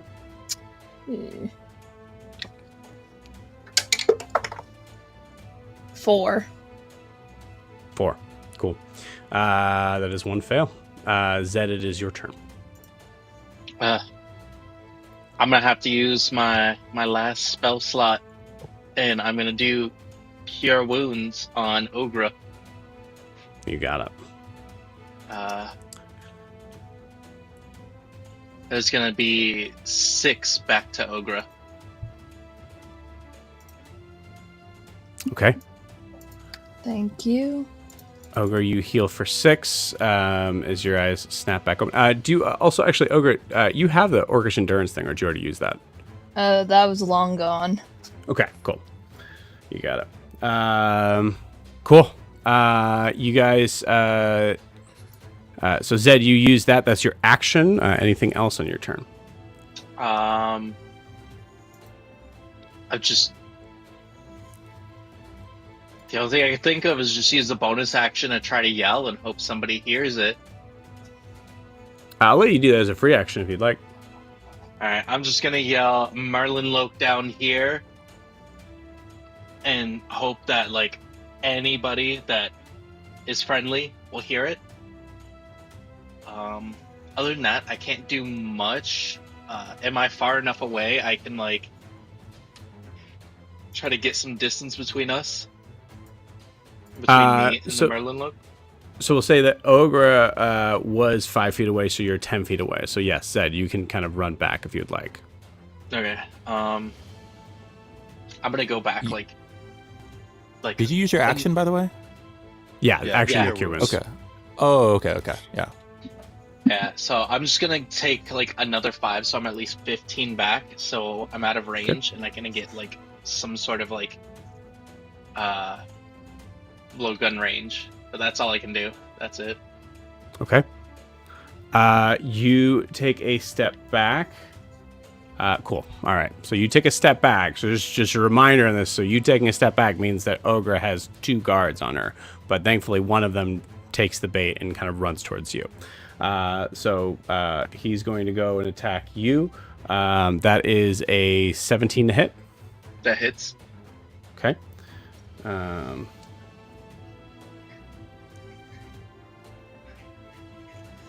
it's not as much. Cool. That is 6 points of I think slashing damage. As the one with the halberd kind of goes down and tries to kind of like cut you down before you yell anything else. Above board, you guys are hearing this. You guys will be coming up on the next round here. The other paladin is going to take its sword and go to attack Ogre with advantage because Ogre is prone.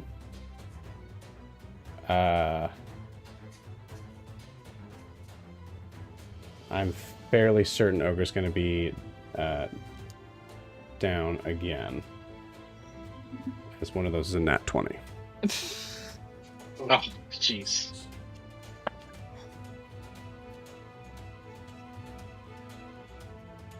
Yeah, that's 13 points of damage to Ogre.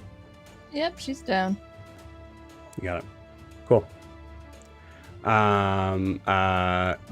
We'll say for everybody else, go ahead and roll your initiative in the chat.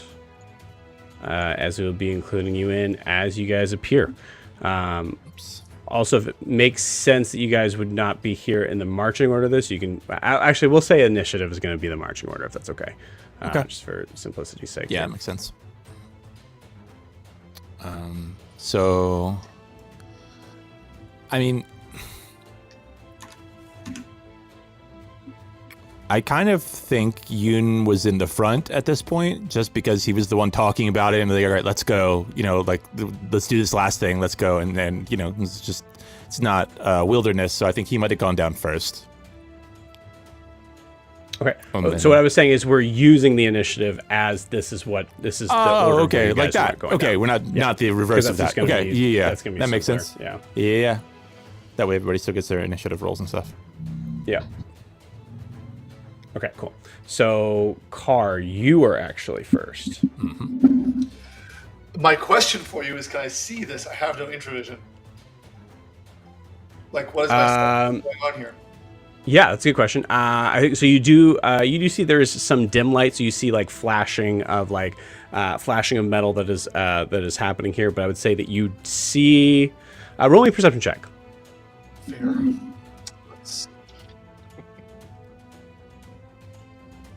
6. Got great initiative and don't know. Okay. Cool. Technically speaking, before we handle the perception check from Carr, Ogre, you would be going first, actually.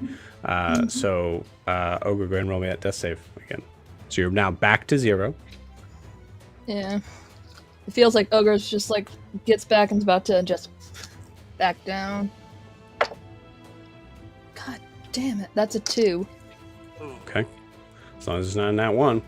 Yeah. Okay. Ogre is down with 1 death saving fail. If Ogre gets attacked again, Ogre's dead. So, Carr, as you approach with a 9, you're close enough to be able to see Zed, and the figure that is on Zed. You see that there is something that is in a cage far off in the distance, but you do not see. You see there's silhouettes. You see there's a silhouette that is standing there. I don't even think you see them standing over anything. and you see bright blue eyes behind the cage. So my question with that roll, with that terrible perception roll, do I hear the combat, and can I tell that person standing there, the two standing there, that is not ogre shape? Because you say I see silhouettes. Can I tell? I don't think you see. Yeah. So what I'm saying is, I don't think you see ogre on the ground. I know, Because that's where ogre would be. No, I think you misunderstood me. Can I tell that the silhouette shapes are not ogre? Oh, I see what you're saying. Going on that's not ogre there. Yeah, I'll give it to you. Yeah. Okay. Then, I mean, if I can see a shape, can I attack it? Yeah. So the closest person you see to you is Zed attacking a Merlenloke guard with that has a halberd. So that you can see. Further up, you see the silhouette of what looks to be maybe a Merlenloke guard, but definitely not ogre. Right. I'm gonna step aside so other people can get in. So I'm gonna come around and just step aside a little bit. And I don't know that this is probably gonna be my action rather than shooting at something. But since I'm probably less beat up than most people, which is scary, I'm going to unfurl my wings and give a cry and just throw as much of a scary intimidation as I can at them. Just the full on, just trying to use like, "Ah!" and just try to get their attention off of them and onto me. In a dark basement, that's really cool. Yeah. Well, yeah, also a ship that's moving now. So they know they're trapped on a ship that's moving with a different crew of however many. And you've And come this down bird there. guy with bones on him. Yep. Yeah. This is great. Is this a spell or just something you're Just doing something to kind of like for intimidate? Yeah. Cool, you got it. Yeah, go ahead and roll. I'll give you the DC. Okay, great. DC is 12. Okay. That's an intimidation check. 19. Oh. Nice. So here's the stupid weird. Who's next in initiative? It'd be Zed, and then it's gonna be Kaelinor. So I'll say Kaelinor, you're kind of coming down next to Carr. Kaelinor, do you have dark vision? Yes. Good. So what you yeah. So what you see right now, Zed, is you're about to take your turn. Zed and Kaelinor, you see the silhouette of the Merlenloke guard. Kaelinor, for the record, someone that you don't recognize in particular, or someone you would care about. For the record, you see them take a step back take a step back from Carr, and taking a step back to almost put their body up against the cage, as you see a large hand pull out, grab the figure by the neck, and pull. And the head completely twists around, and you see from the hand, its body is being pulled into the cage as hard as it possibly can. You actually hear a like, and then you hear one final, and you see an arm is completely gone. As whatever is in the cage is most likely feasting on the guard. So that's one guard down. Death by intimidation. Hell yeah. I love That's pretty this cool. so much. Cool. Zed, it is your turn. What would you like to do? So that was the furthest guard from me? That was the furthest guard. That's not the one directly up on you right now. Okay. All right. Did the one in front of me take a step back? No. Okay. I'm just gonna have to attack with my daggers. I don't have anything else. You got it. Let's see here. 17 to hit. 17 hits. All right, that's 7 points of damage. Nice. Okay. And then I'm going to attack again with the dagger. Go for it. 23 to hit. That'll hit. And that is another 5 points of damage. Nice.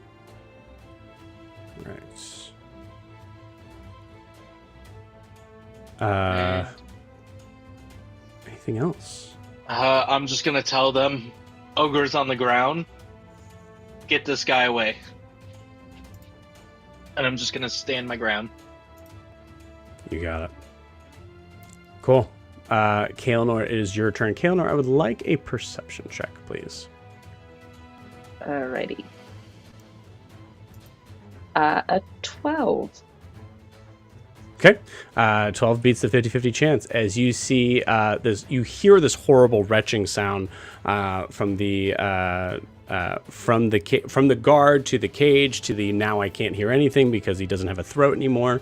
And you see as the whatever's in the cage is made quick meal of the guard's arm is now wrapping its hands around both sides of the cage, and you can see there's just enough sort of space as you see this figure leaning in, watching intently. Kaelinor, is your turn. What do you do? What?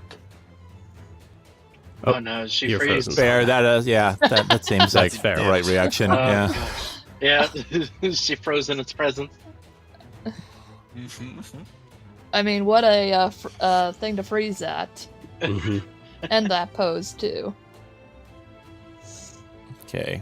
Now, if you can hear us, go ahead and back out and come back in. All I think when I see this is, what's that anime? Jujutsu Kaisen? Yeah. That is the... Oh, okay, cool. She's off. We'll see if she can Some come sort back of in domain. real quick. Give it about a minute. I know what you're talking about. Remind me to tell Kaelinor when she comes back in that she would absolutely know what this dude is. Okay.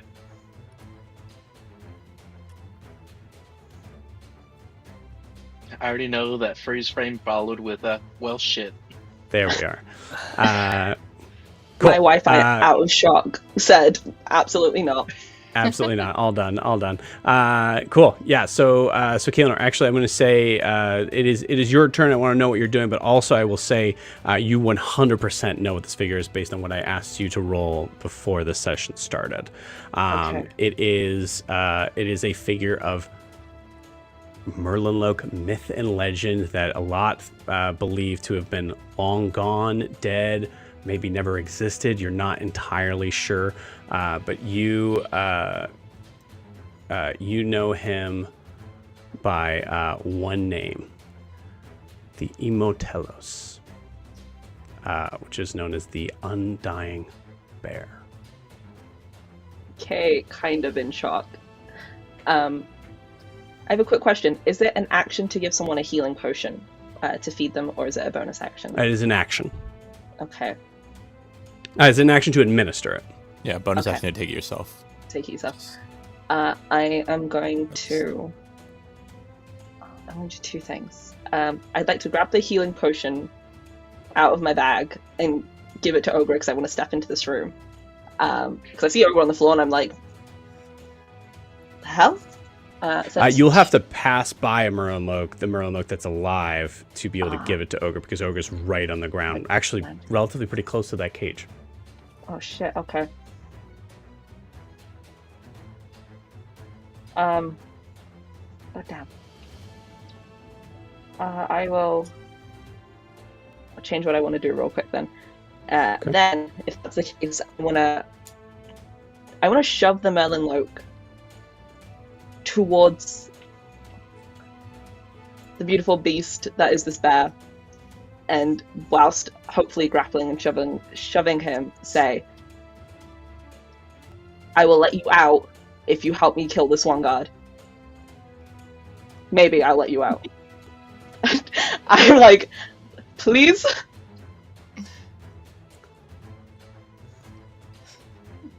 Sounds like a downgrade to the first one. I mean, I I'm could sure I let agree this- with that, actually. Can we talk about that?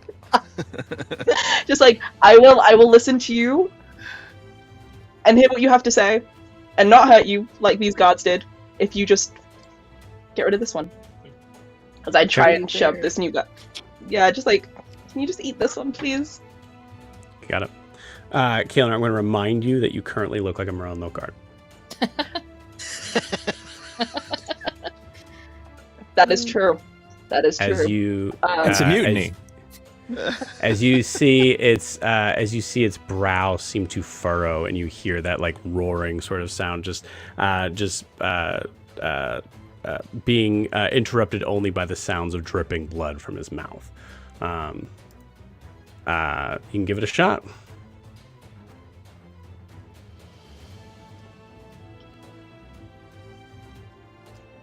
Screw it, what else do I have to lose? I'm just gonna try and shove this guard to the bear's mouth. And hopefully, Okay, yeah, I might die, it's fine. I like it. Give me that athletics check. I'm There not we go. bad, but not good. Dirty 20. Dirty 20, yeah. Kaelanor, you just body this dude into the cage. Like, it trips over Ogre's body and just falls headlong into the cage. This figure technically has 2 attacks. Yeah, absolutely. Just grabs the Merlenloke's head, slams it against the cage, and he's knocked unconscious. He does not look down at all. He's just looking at you as he... and then lets it drop. Well, thank you. Yeah, and I'm kind of step to the side a little bit, and kind of try and be near Ogre, as Kay's probably just looks like they're rummaging through their bag. Yeah, I don't think there's anything else I can do. That's action, bonus action. I can't do anything, and the movement. So that's everything. Got it. Yoon, I believe it. Hold on. Sorry, I lost where my place was. Yoon, it is your turn as you see this this large piece. Now, I'll say actually, Yoon, go ahead and roll me a history check with advantage. Okay. Well, that was 1. Okay. Working class 20. Cool. This figure is much bigger and more menacing, but I'd say like you see the like bear-like qualities of this figure, and you assume this is of the Ursa Thry race, which is actually a race that is more native to your island than you are. Okay. Dope. Not the nicest Yeah. figures. Very rare to find one in a crowd that isn't tearing through the crowd. Okay. Yeah, I was gonna say, like, in general, like, are they? Do I know if they're like sort of? Would they speak common at all? Is it possible to like? Are there something that you could engage with in a discussion, or at least talk to? You know, that sort of stuff. Were they more animalistic, just always tearing things, or do you ever see them in a situation where they're like, you know, in Smart. more of a even a tribal society, or just like something where, you know, I guess, yeah, that's the idea. It's like how yeah. What did you roll in your history? 20. 20. Okay, cool. With a 20, I think like a 15, your books like don't mention it. With Right, a this is 20, you've seen a couple of them that have been like like manning pirate ships and things like that. So you get the idea that most likely they are able to communicate. But tribalistically, there's a good chance they only communicate in their language. Right. Yeah. Okay. Yeah. Okay. And it's still in the cage, and the other 2 guards are dead or dying currently. Yeah. I'll give you with that high roll in there. You see the guard is seconds away from dying for sure, and the other one is just unconscious. But you also see, as is the top of your turn, you do see this Ursa Thry is now looking down at the green meat that is on the ground. Right. Yeah. So I'm just gonna be pretty simple about it. Like, I'm invisible. I'm gonna go and I'm going to drag Ogre back. That's all. Like, I mean, feel like that's pretty much action, bonus action kind of, I don't know what the mechanics are for dragging a body to grapple, but essentially, if I can move forward and move back, however much I can do that. Yeah. And then, action dash to kind of do that. So very weak, but, well, I was going to give it to you, but Ogre brings up a good point. Go ahead and give me that athletics check. Yeah, absolutely. Okay. Ogre trying to kill herself over here. Just I'm in her just saying. stupor. How strong are you? Yep. That is an 8. Not much more I could do other than that. Yeah, because I can't use beginner's luck on myself or anything like that. So, yeah, that's it. That's an 8. Okay. Yeah, 8 does not do it. You are now next to Ogre. You give a strong tug, but that's your action to try to kind of pull. And I say you pull Ogre inches away. Right. Yeah. Who else is here? Is everybody here at this point? Everybody is here at this point. You are the last in initiative, if I recall. Well, I think really? I think I think Riaris hasn't gone yet. That's what I was going to say. Riaris hasn't gone yet. What'd you get? I'm sorry, man. I got a 10. I think I was last. Oh, so I think I missed you. So yep, cool. I would like to try and maybe give Riaris the help action on pulling Ogre if that's what he chooses to do. Both in the sense of that's my, if that's my action, I have the thing where I can give people a help action with a bonus action. And, nice. So basically that's kind of, what I'll do. And, I think, he's still invisible, but I think he just yells out, "Little help," as he pulls, and you could kind of see the, you just see the things body, flop around a little bit, but leg in the air. What is One leg in the air being pulled. Is that you? Do you think the bear has powers? Yeah. Okay, cool. Okay. Riaris, it is your turn. Just a reminder, Ogre is coming up next.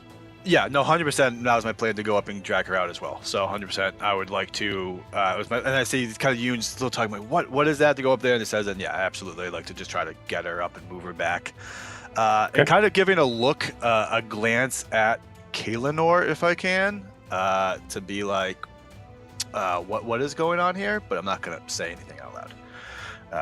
Yeah. Sorry. Now I will send you what you know.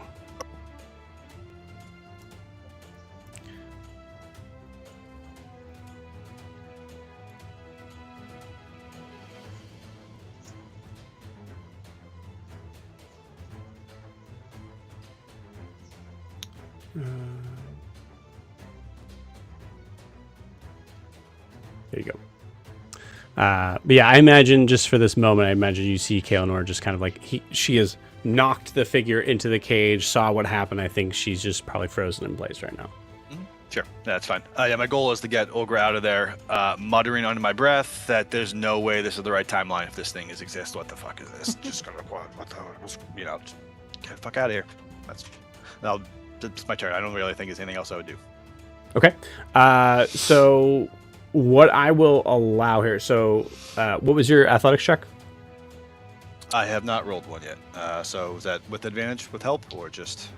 Yeah, I'm going to say with advantage. As long as it's above an 11, you're able to pull Ogre back. But just to forewarn you guys, it's Ogre's turn next. So I'm going to say if the DC is 15, I will allow you to have your action If you beat a DC 15, it'll allow you to use your action to also administer a medicine check to stabilize Okra. Cool. Yeah, I forgot that kill did not. Okay. Yeah. Okay. Great. Though keep in mind you have exhaustion, it's so just- it should it's be a straight flat. roll. Yeah. Yeah. Which is great because that is a 19. So 27. Cool. All right. So you were able to. So that's just giving you the opportunity to roll a medicine check. Mm-hmm. So now the medicine check to stabilize 11 or higher, or actually, sorry, 10 or higher, because D&D Beyond is weird. My medicine. Nope, that is an 8. Beginner's luck. That's an 8. Okay. What is it? Just roll a 2. You get a D4. Yeah. 3. So 11. You are able I'm to. very lucky. The past 10 minutes, I've just had this good air in here. It's great. Good things are happening all of a sudden. You are able to stabilize Ogra as Ogra is still unconscious, but no longer having to make saving throws. With that, we are out of initiative. But I'm going to give the RP moment just for a second over to Kaelinor, if I may. So, Kaelinor, as you see the beast, the being in this cage, is there anything specific you'd like to do? I think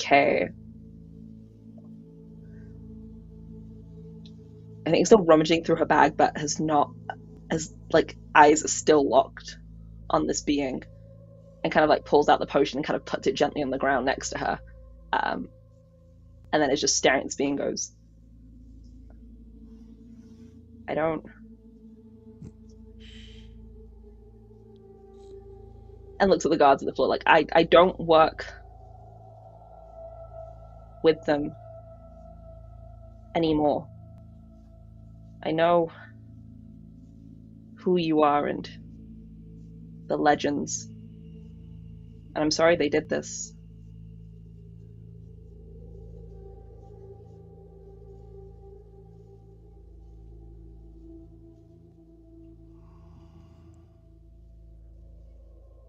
Thou art mutinous, foul stench. Leave me be. And with that, we're going to go to break. We'll see you guys in 10.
Come back. Kaelinor, you hear also, for the rest of you, for anyone who doesn't speak Elvish, you hear some sort of Elvish sort of speak as this figure seems to know Elvish. You hear, Kaelinor, this figure has called you a mutinous foul stench.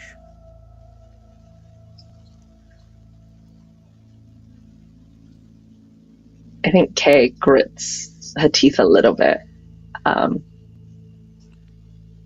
it's like, and says, and responds back in Elvish, being like, "It wasn't mutinous. They were murdering goblins.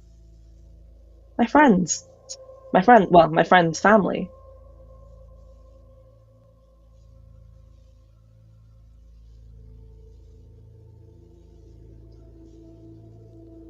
At the end of all things, meat is meat.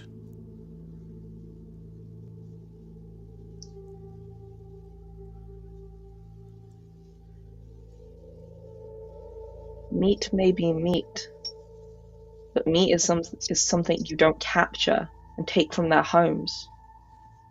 They were caged up like animals. Like you.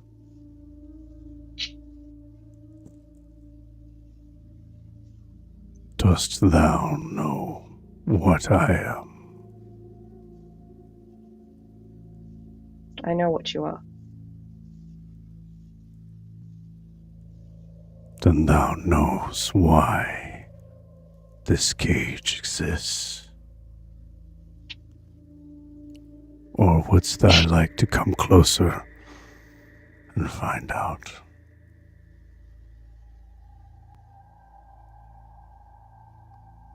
You have the wand up. The cage is magically warded. Also, during this conversation, I would imagine a small healing potion floats through the air and then turns upside down and goes, yeah. Wriggles a little bit. Yeah, we are. All right. All right, well, I was doing a thing, but yeah, that's probably better. Yeah, so she gets a potion. Yep. So we'll say for now, Ogre, you're up for this. We'll handle the numbers later. Am I to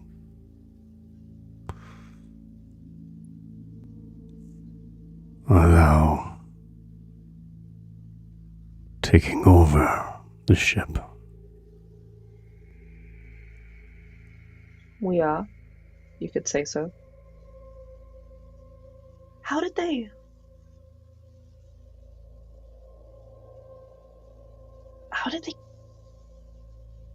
get you here? How did she bring you?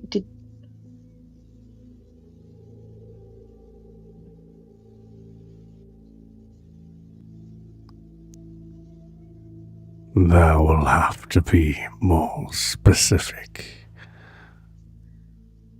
For one, as old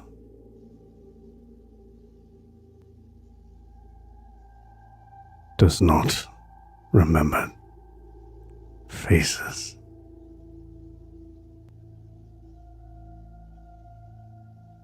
Or names.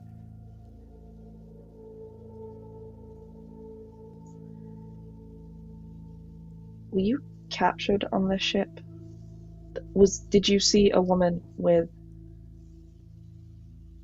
pink hair? That's not bad.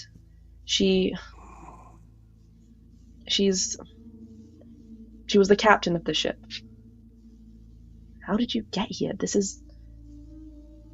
You're a myth, a legend. You don't.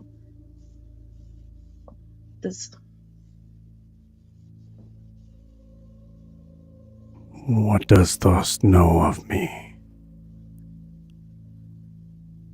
You are known for your immortality and your strength. You're indestructible.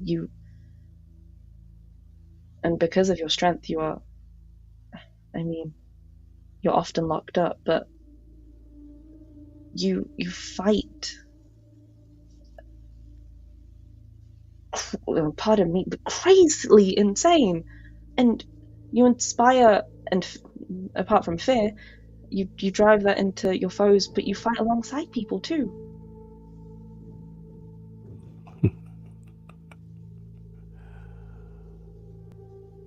Kobamu fights alongside the great serpent and no one else. You are mistaken.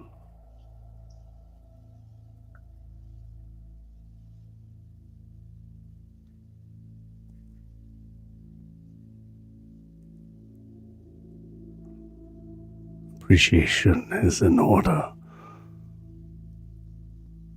as I had not fed today.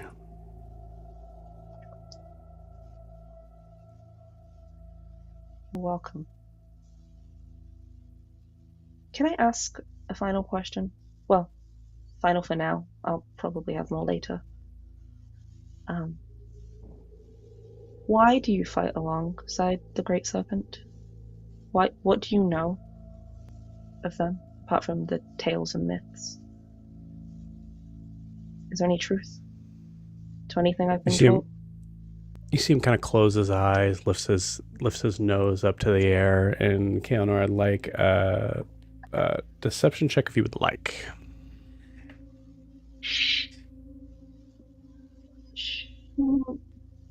Sure. I rolled really high. Dirty 20. Okay.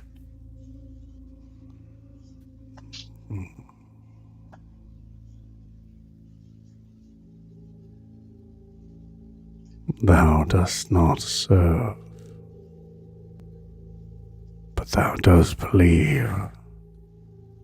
Good.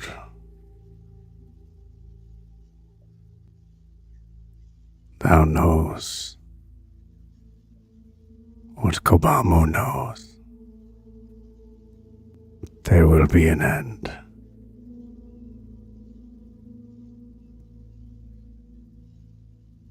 Kobamu will be there. Thou might not.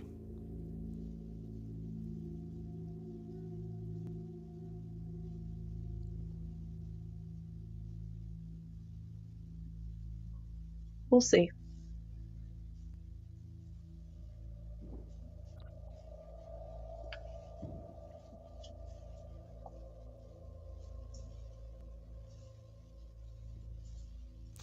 Looks around at all of you.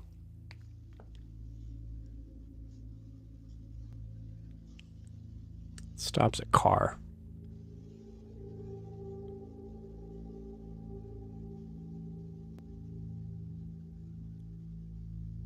Though Kobamu has had no need, for thou, familiar he is with thine work,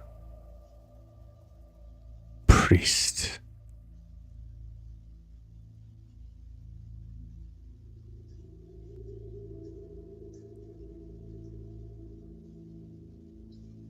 You're muted, Jack. Muted. Is this in common or still in Elvish? This is in common. Good question. So he doesn't speak Arakochan. Okay, good to know. Or he's not choosing not to. So, at the word priest, he kind of cocks his head. And he goes, so, all right. You don't need my assistance. I'm pleased to meet you. Saw your cage, though.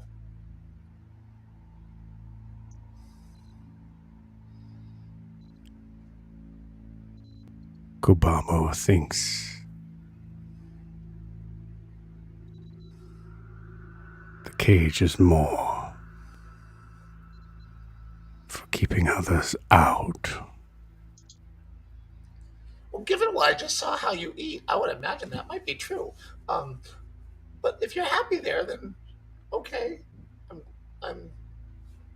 I was worried about you.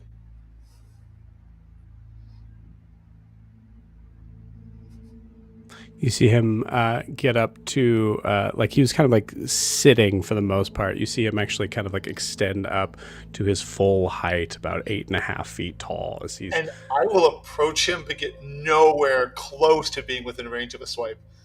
cool. But I will, since I'm having a conversation, I will approach. Yeah, you see like this massive, broad shoulder. It's hard because he's so, he's fluffy. He's got fur.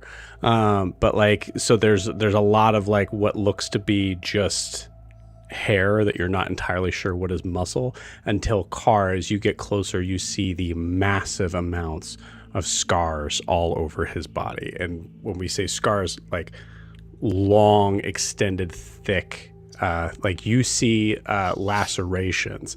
There's points where like this figure most likely has lost limbs and it's been reattached. Are they all old, or are they any of them new? Like it's, I would say, yeah. Go ahead and roll me a medicine check, actually.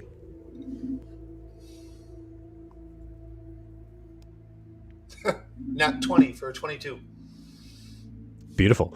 Yeah, I think what you see is they actually, like, some of them look to be something that would only really kind of like take place in 20. Like, some of them look to be older than any living thing that you've seen. Possibly centuries. Wow, okay.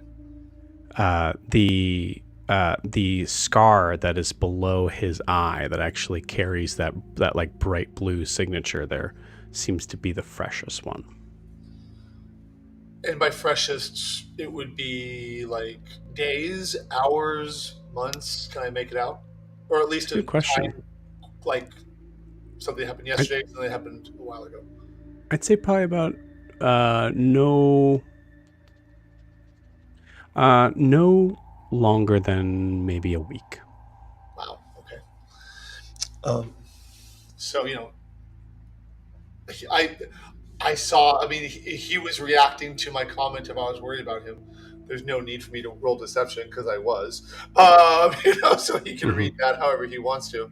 And I approach him and I like kind of look at the eye and look back into his eyes.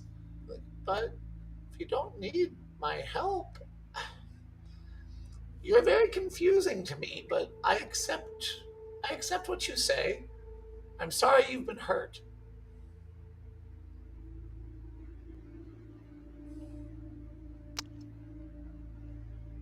Roll me a persuasion check. A what? Roll me a persuasion check. Persuasion. Okay. Okay, I have a question. Is he considered a spirit? Good question. No. Okay, because I'm No. like, he's not quite, I mean, what I'm sensing. So, okay. It was worth a question. Persuasion check. It is a 10. Cool. I will say with this, actually, because you'd be the only one that'd be able to kind of tell with this, go ahead and roll me a religion check with advantage. Okay. Some kind of zombie? Wow. So a 9. Okay. What you can tell to answer Ogre's question, this creature does not seem to be undead. Okay. This creature is alive, but for some reason has escaped death. Would it be safe in Carr's paradigm, whether it's true or not, to equate him escaping death similar to Nala? With a 9, I can't answer that. That's a good answer. Okay. But I'm still, Carr's wondering, because, like, okay. Well, then, I mean, he doesn't seem to be saying anything else after I said anything, so I said, well,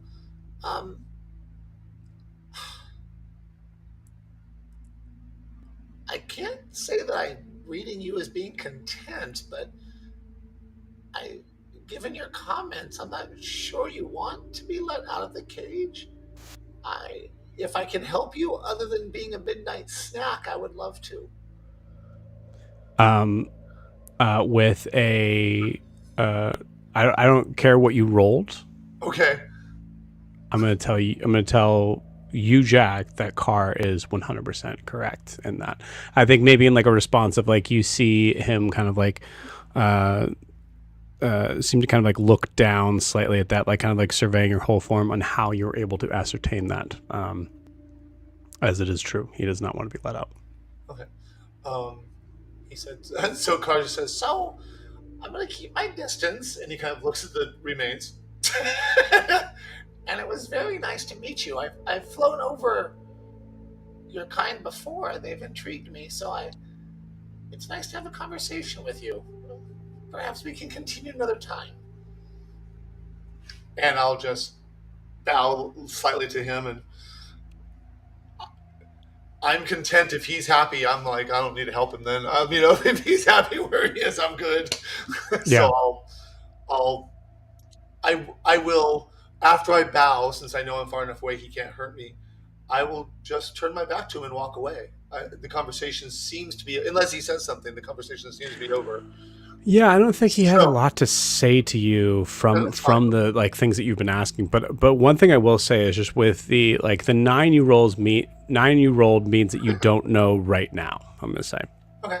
Just for keep poking that bear, so to speak. I intend to have further conversations with the bear, but maybe not. I'm not just gonna sit here and poke the bear right now. So. Yeah, I'll bow and walk away and kind of look at the others and kind of shrug a little bit, like, I don't know, but we found what it was. I'm glad he's okay. Riaris, go ahead and roll me a perception check. 8.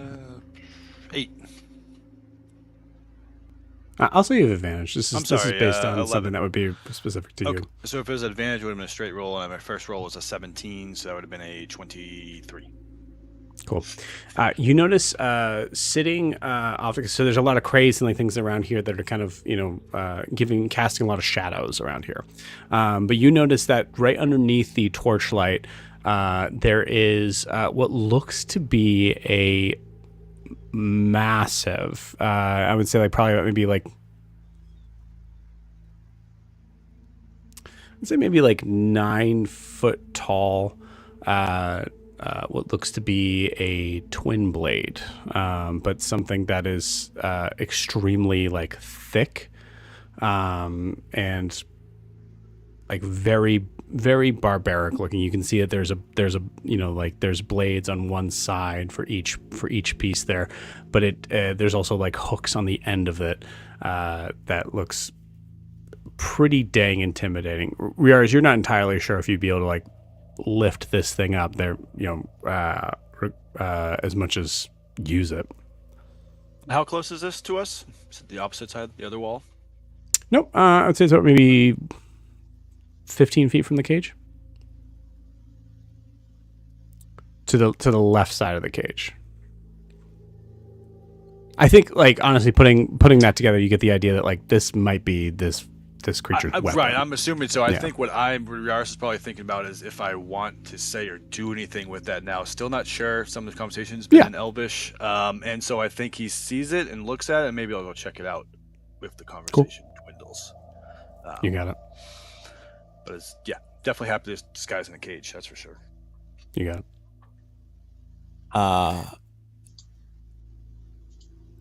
Some of this was in common, right? You said kind of like some amount of it, or the was only it all thing in... that was spoken to Kaelinor is in Elvish. The rest is in common. Okay. Then, if possible, I think Yoon would kind of stand a safe distance, straight in front of the as people were kind of wrapping up. It's the minute of invisibility is wiggly here, given the conversation and whatnot. But what I'd like to do is right at the end of it, sort of be standing and staring at the Ursa Thrai. Did anyone ask its name? He's Kobamu, right? That's what he's referred to himself. He has said Kobamu a couple times. Yeah, Yeah. it seems Okay. like he's Not that I'm going to referred use it. I was just third person curious several times. above board. So, yeah, he appears sort of as it kind of, wears off, and he's just staring kind of into the eyes of the bear, of Kubamu. And he just says, "Do you want to keep existing?"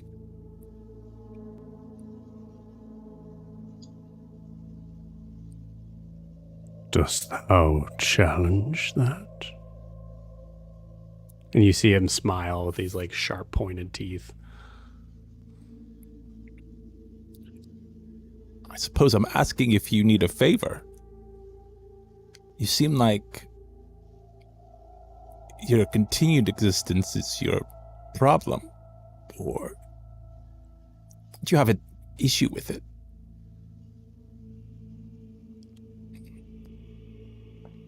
Roll me an insight check.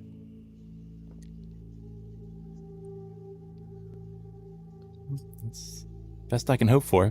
11. You'd be surprised to know this guy's charisma. Not that good. I'm very surprised. Very surprised. I think you see him.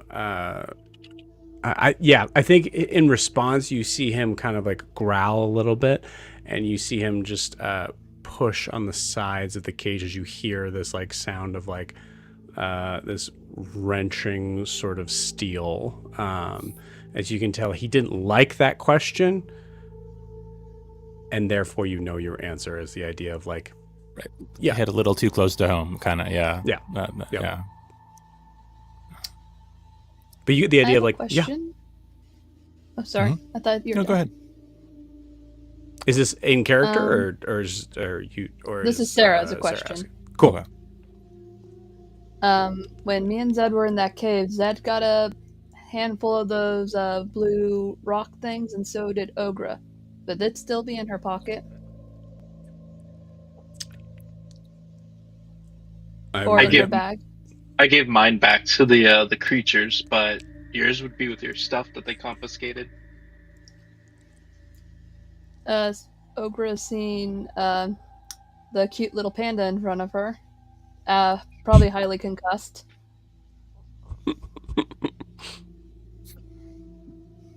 Is seeing all that blue, just gonna reach into her pocket and pull out the handful of the same thing. Is it the same color, like doing this? They're both blue. Yeah.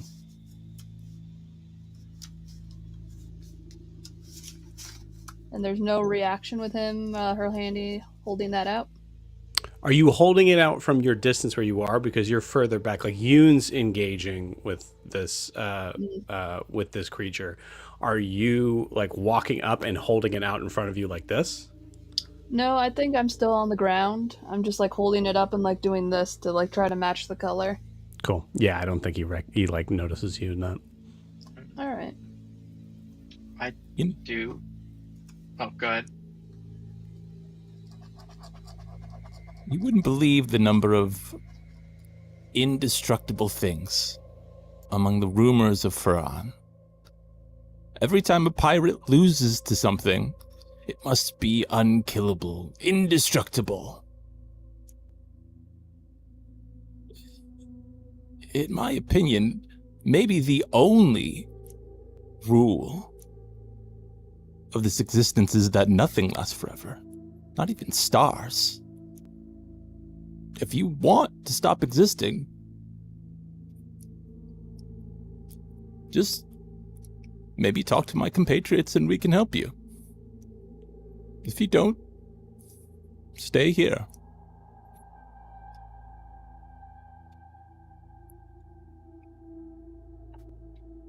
But I'm willing to grant your wish if you want.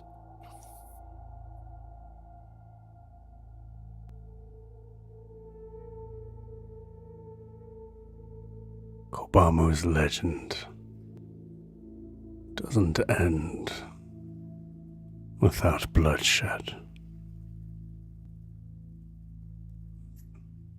Thou wants to give favors. thou be ready to pay the price.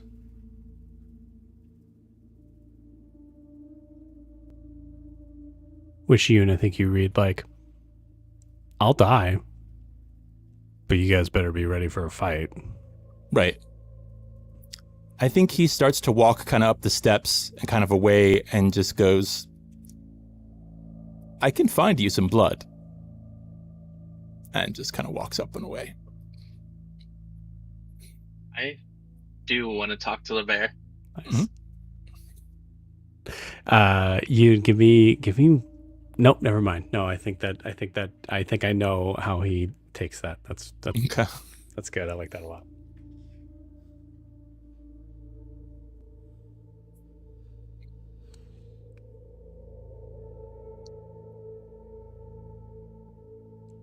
That's it. Oh, I'm gonna walk up close like everybody else is, but not within reach. And I'm gonna talk to him in Elvish. Thou stinks of brine. Thanks. So you say you're a? Would you say you're a great warrior? Kobu would say nothing.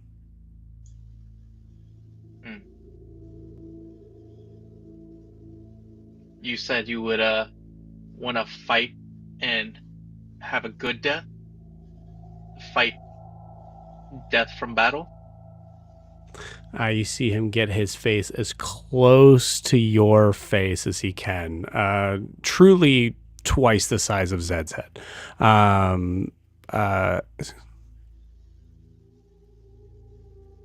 Is that a challenge, little one? I may be little, but I have a big proposal. I know someone you could fight, and it would be a very big battle. If you lose, you get the death you'd always want, a warrior's death. If you win, I know a place you could have all to yourself. You'd be able to relax, secluded. It's already decked out with furniture, stuff you'll need. Very comfortable. I lived there myself ever since I was little. Only one other person knows about it. And they would be a friend. So it'd be a win-win for you. Hold on, 1 second. I'm just gonna cast Destroy Water near his feet that's like going towards the cage. Cool. Just because of that leak coming in. You see him snarl at that and slam on the cage. You hear a couple of like sort of sounds from that. All right. Well, if they keep crashing this ship, we'll have plenty of time to talk about it. I've got nothing against you. I don't want you dead or alive. I just have an offer. Unless you want to be friends and help me protect my ship. We could always do that.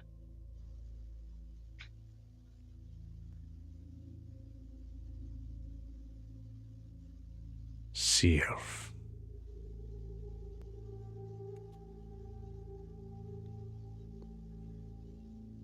Kobu understands.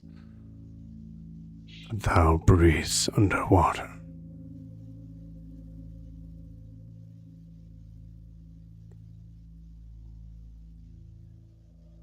Wonders if you need a body to keep breathing.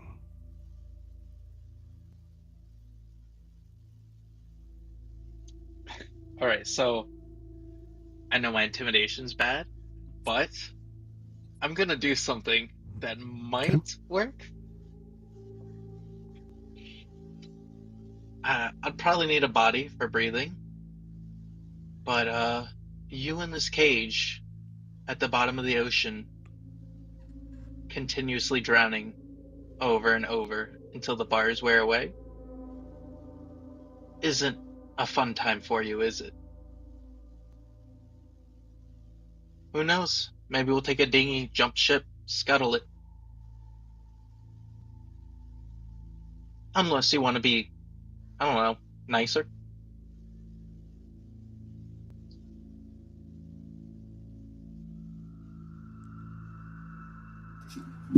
Under his breath, you hear Carr say, "He wasn't mean to me."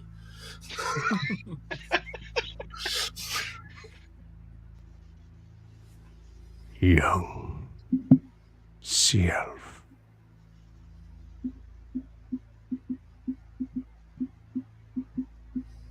Kobamu.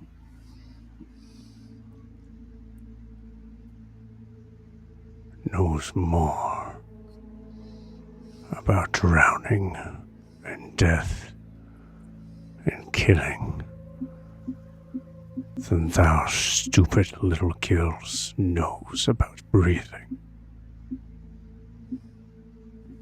Do what thou must.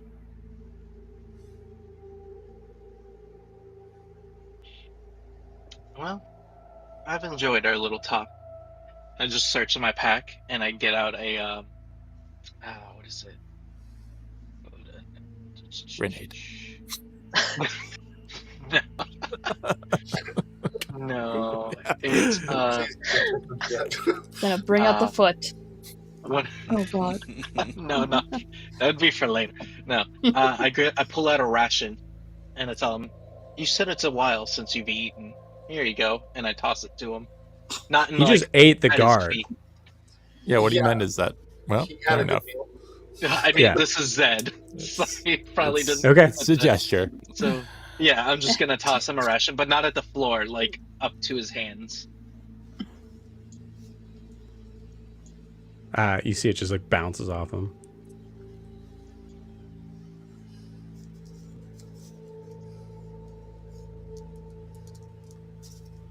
Now may go.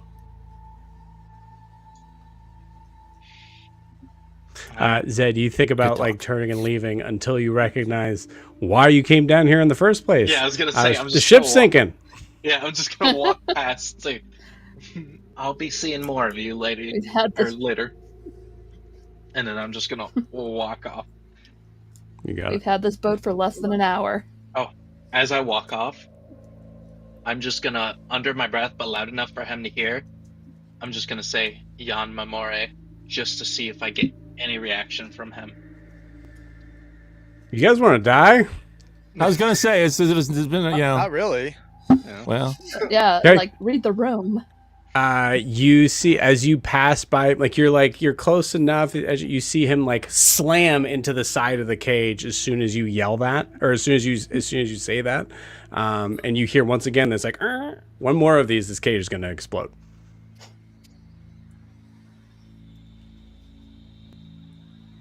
by the way, is the repair work that we need to do down here? Yes, Yeah. yes it is. And is the cage something where it's like the whole wall and then the back of the ship, or is it sort of an isolated thing and you can walk around it? And Yeah, so it is. It's a good question. It is floor to ceiling, but it is like you do walk around it. So it's Okay. only like if we say that there's like if we say that the bottom of the ship here is about 40 feet wide, the cage itself is about 15 feet wide. okay. Okay. So I'm assuming that you don't walk away, you walk toward any leaks you find on the other side. Yeah, no, he said it was like an additional 40 feet down. So Wherever I'm it like- was past the okay. Yeah, so I'm 80 feet. Walking from away where that we way, all not came up back down. up the steps, whatever. Okay. Yeah. Yep. Well, good luck.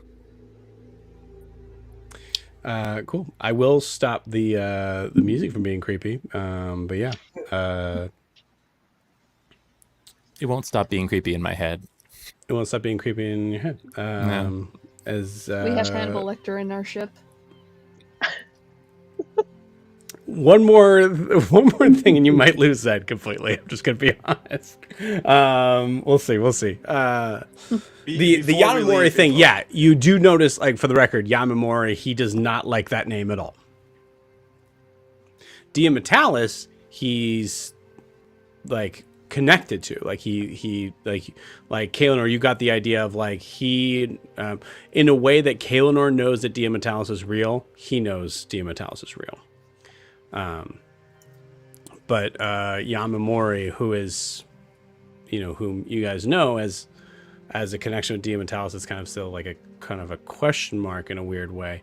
He's not a fan of at all, that name. No, that's stupid. I'm not gonna do it. It's fine. We can Kid- ask him more questions at a later time, maybe when he Time, chills yep. out, or just, when the ship isn't in the middle of the ocean. The middle of the ocean. With and sinking. We're in a river. Yeah. I think the first time Kay is like there's like a spark in her eye a little bit of just like, I want to know more. It doesn't look like she's gone full cult-ish, if that makes any sense. But it's just like, there's more information here that I don't know yet. And there's so much missing from her, from the truth that she knows. So as she's trying to, like, she's trying to leave, but she's looking back, just like, yeah. I think there's like thoughts like for Kaelinor. I think that like it makes sense to me that there's a lot of things of like, okay, how long was he on the ship? Mm-hmm. Why is he on the ship? What were they going to use him for? All of these like kind of like question, like burning sort of questions of like, he is a last resort. He is the atom bomb that you throw in when you're losing the fight. Because as like, so now like I think like Kaelinor, you're starting to like think about like the legends and like things like that you've had before. Is like, yeah, he's like a bloodthirsty like there's probably some that were like he fights and inspires allies that he's with, that there's probably even like storybooks of like him like standing alongside other Merlenloke thing. And then there were others that were like, no, I saw him eat a guy. Like that sort of like thing of like recognizing, okay, it's definitely more the latter. He is not like he's not a hero. He is an animal. Also, actually, Kaelinor, I say one more thing with that, thinking about like the like sort of like legend of Imotalos or Imotalus, excuse me. I'm gonna say give me one more history check or religion check, actually. It's 11 on the dice for add religion. I'll just add exactly the same, 15. 15. He is known as the Immortal Bear. But thinking about the phrasing that you've heard in like storybooks or wherever you've kind of,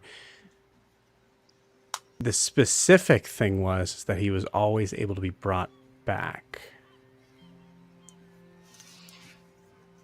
Not that he can't die.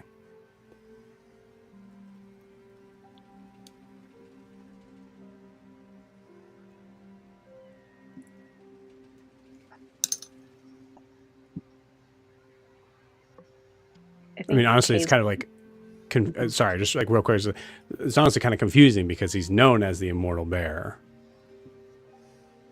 But any sort of specific sort of markings of it says that he was always able to be brought back. Yeah. I think Kay thinks about the tales her mother used to read to her as a child and how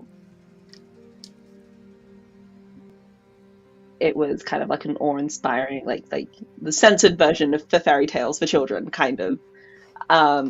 As she's walking back up, probably towards the helm. She should be helping with ship repairs, but she's like, nope, brain is very much occupied right now.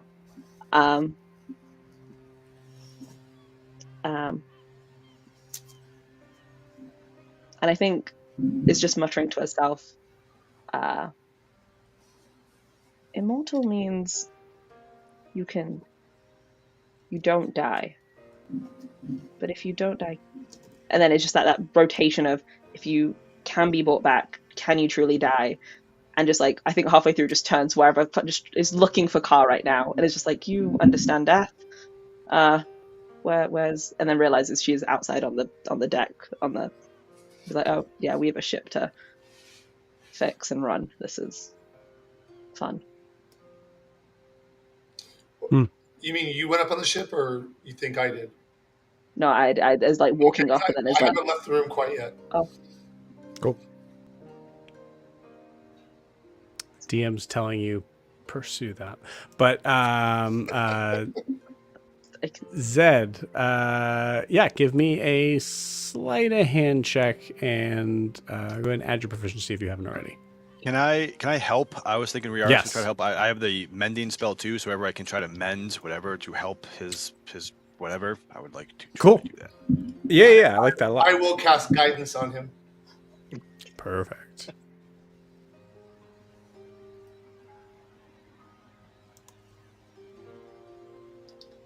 All right. So that's modded 20. Cool. -1 from damage control, so that's 19. Did you add the +4 for guidance? Let me do that. Or sorry, the D4 for guidance. D4.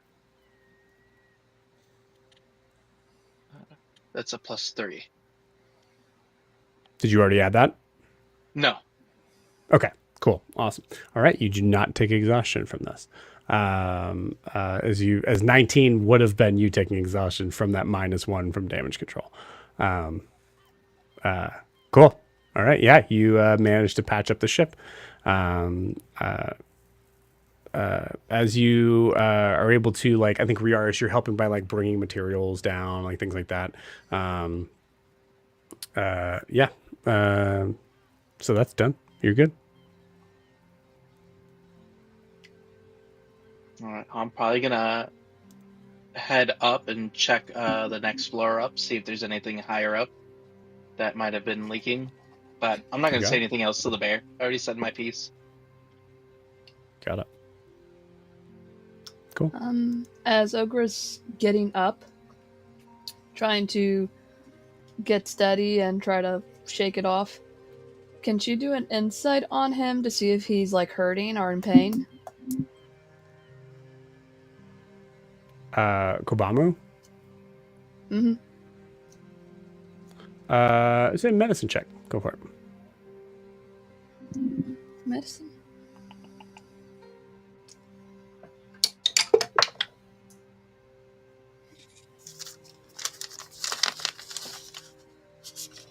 That's going to be a 18. Cool. How do you describe to me how you think you're surveying his wounds and things like that? I think I'm checking to see if, like, you know, when you're hurt, your skin kind of twitches a little and water gets on it, or when you feel the breeze on it because the nerves are exposed. Mm. So seeing if his fur is twitching like you see in animals. Got it. Cool. I like that a lot. Yeah, you see a little bit of twitching from like maybe like the left shoulder, just a tad. He, like I said, he's got scars all over him. He is pretty easy to hit. He's giant. So, and assuming the fights and battles he's been in is, you know, release the bear, everybody run away, like everybody else run away and just like let him go. He's taking all the hits there on that. Yeah, you notice there's a significant amount of scarring, and some of which probably didn't heal great. Ogre's gonna like walk up to the cage. Still, like everyone else, I'm not going in arm's reach. Okay. But Ogre can help with that. She's pointing to his shoulder.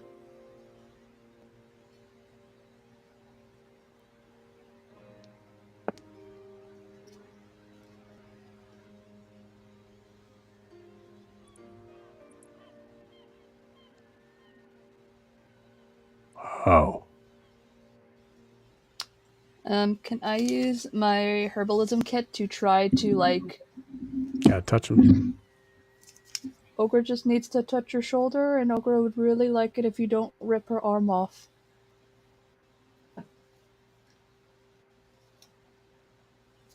Okay.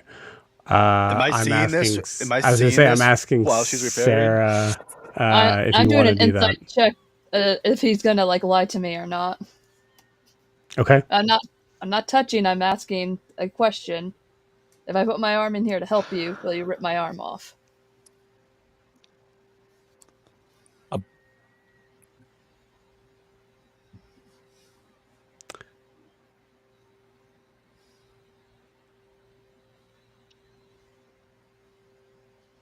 You see him just kind of turn his back towards the cage, presenting you his back. Kara's just staying in a darkened corner watching this whole thing. He's just waiting for people to leave. So Just he's watching. might want to roll how many hit points you have before you lose them all again. You Yeah. haven't even rolled. I did. your I was just potion waiting yet. for. Okay. I did. It was 6 hit points. Great. 6. Just I'm good to know. going to point out to everybody here, but boy, I have not rolled anything. I am going to give Ogre guidance just in case. Ogre's just gonna, like, put, like, a palm on, like, One last inside check. Is his claws, like, fully, like, out? Like, or is he more relaxed? There's a bear. Can't retract his claws. You know, well. we do already have one-armed half-orc. Just so you know, we have one. It's the right arm. So I guess use the left if you're going to use an arm, and then we could True. even it out. And then... Do you think Ogre is listening to... No, she wouldn't. She Yeah. sees him in pain. Okay. You got it. She's just gonna go into her herbalism kit and, like, make a pulp and put it on a leaf she has in there. And she's just gonna gently stick her arm in there and put it on the shoulder like a band-aid. Imagine, like, Riar's coming down, so I was like, what the f... What are you doing? What's your AC? A 16. Rolled an 18. Yep.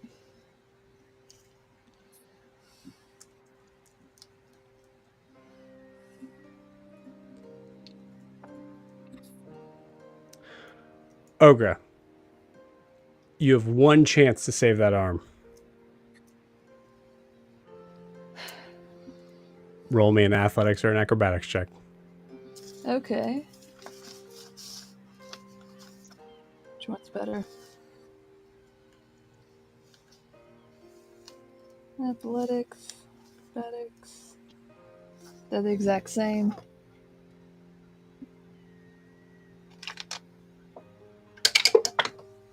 Oh my god! It's a 19, so it's a 21. Okay. You do not lose your arm, but you see the creature moves super fast, grabs your hand, breaks it from the wrist, and you can feel it just kind of like completely flop. As you feel him start to pull, you're able to slip your hand out just in time before you go unconscious and fall to the ground again. You took 18 points of damage. Okay. Ogre's back to 0. Actually, all the hands are up like, oh. Oh my god. Ogre's unconscious body is also in front of the cage. What are you guys doing? Walks directly towards Ogre, watching. I can't say his, what's his name again? Kobamu.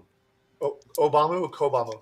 Kobamu, yeah. Kobamu. So just basically like walking directly towards Ogre, but looking at Kobamu. He's moving with the quickness. Ogre's unconscious, but he's not running in an aggressive fashion towards the cage. Okay. And he can, if I am near Ogre's top, can I try to pull her back, like, without being within his reach? Yeah. I mean, Riaris said you guys are down here too, right? You guys are Well, fixing the... No, I'm already I up haven't the wanted to step stairs. in, but yeah, I would be stepping in. Cool. Rinse, Yeah, I say yeah. Riars with your help. I won't have you guys roll for that because that's a crazy way to end Ogre's character. But Ogre did almost lose an arm, straight up. Kind of want that'd be cool. We'll just give her my coral arm. I just need to Yeah. say this. You just seen her entire family in cages, all hacked to bits, and this thing that looks like an animal is hurting. And Her they mom don't said have she doesn't arms, want it to so suffer. you thought to join in and make them feel better. Is just, If I want to look like a goblin, I gotta See, I'm a lose an goblin. arm. The average goblin has one arm now, so Yep. It was. By the way, it was a DC 15 if you lost that arm. Like that was the. Yeah. it was a character move, and I think I understand it. And Yeah, I like it a lot. Yep. But I say Riars and Car, you're able to kind of pull back as. I'll just stand there in front of him while Riaris handles Ogre. Cool. Just watch Deja it. vu. you- Serious deja vu as I'm pulling Ogre back again. Yeah, you just see done this? as he calms down, you just see a very large, kind of pointed teeth smile come across his face as he goes and sits down once again. Now staring at you guys, doing the big like bear like sort of like sit as like the entire boat kind of like. and then the poultice kicks in, and he goes. Yeah, actually, that's a good question. I think because you failed, yeah, it will work. I think it, yeah. So yes, yeah, that's a good point. I like that a lot. Cool. And I'm just standing there staring at him. Okay. As impassive as I can be. I want to wait till everyone's out of here. Yeah, Cool. medicine check to get Ogre conscious. Yeah, or go ahead I don't and have any give it. potions or anything, but 11. Okay. Ogre, you are out. First off, I respect and understand the character choice 100%. You are out for 2 hours. Okay. I get a short rest. Unless we sink, then you get a longer rest. I only get another point of exhaustion lugging your Much body longer up. rest. Yeah. Also, kind of while this is happening on the, well, it depends. But my plan for Yoon was to go back to the captain's quarters, whatever. And on the way, the barracks rooms that he saw glowed, to check them on the way. Not probably a hugely thorough check, but just to be like, oh, was there something there? And then kind of take those back and lay on the bed, because that's How long Any does the item work for? the item works for, it's the same as the spell. So is it detect magic? I think it's 10 minutes. 10 minutes? Yeah, Yeah. that makes sense. That's right.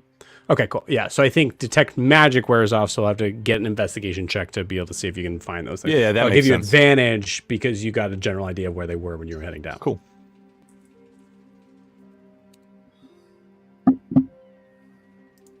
Yep. It's not telling me my stuff anymore. Oh, okay. Yeah, it's only an 8.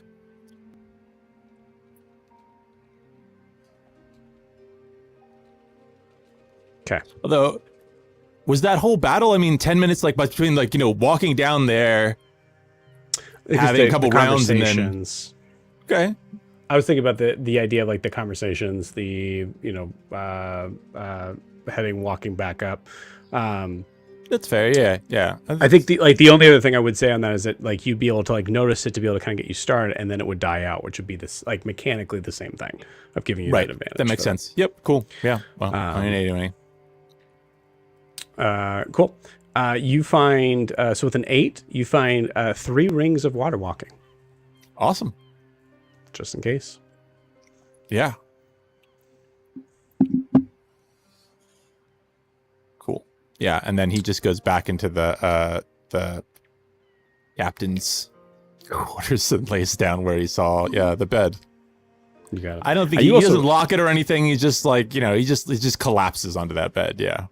Yeah, and you guys are anchored down. You have made a specific. So we'll say that like as far as like things to do on the ship, we'll say we're kind of taking a break from that. You guys don't have to worry about that stuff. Yeah. Also, you have the logbook if you wanted to. Like unless you think Yoon is full going to sleep, or if Yoon's just taking a short rest, you could do that. I think he had planned to do the logbook at some point. Yeah, like I mean, a short rest can be something that's just sort of like lower activities. So I think activity, yeah. I think at the very least, especially since it's not like nighttime or anything like that. He's just exhausted, but I think he can lay there and just kind of flip through it as he just kind of collapses onto the bed. You got it. I'll say give me an investigation check. I'll say with advantage as you're just trying to do this for at least 10 minutes. Okay.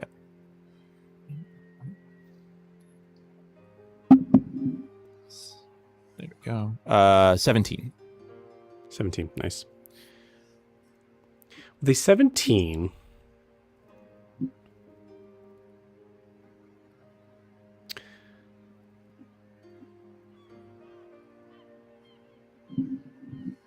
You notice that there are, you see like in general, you see like detailed records of like, ports that have come in.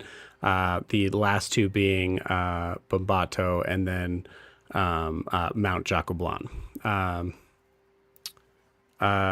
You also notice that there are a couple other markings. Well, you don't see these on the records, but with a like kind of like very rudimentary sort of like map of the 4 islands. You see there is 5 islands. Sorry, 5 islands. Excuse me. You see there are a lot of encampments that you didn't know about. A good amount of them, a couple of them, I'd say 3 of them in Faran. So you make a note of that. You see that, the only encampment in Chasavi is Mount Jacoblan. The Bombato and Sway have been considered to be ports that would accept them coming, but like puts like accept in quotation marks. You notice some specific places marked out by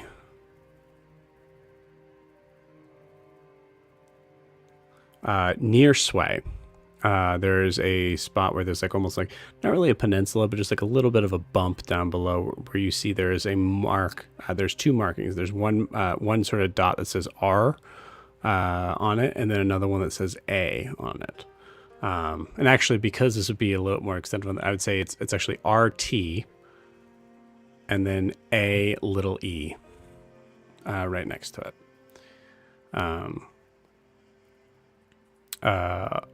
I'll give to you above board on that. It seems like that might be where the ruined tower is and Elua was found.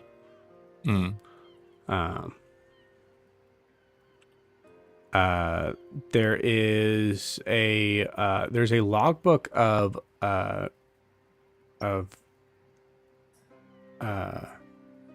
goblin names marked down that as it goes further, and I'd say there's only about 30 names that are marked in, but as they're written further down, you see they start to become, instead of the full name, they start to become the first letter and then a dash of saying like not Ed, like not even caring what the full name is, just not who we're looking for, or not important. And the last thing, and possibly the most important thing here, is a drawing of the Solaris Lunaris, and it is noticing the like sort of like background of this, and actually it is a rather well made detailed drawing. you see the figure is on a pedestal with, you can see bricks that are kind of like surrounding it. You see a very similar sort of marking that you might not have seen, but Ogre had seen above board on that. And then you see what looks to be a depiction of like a beam of light shooting from it.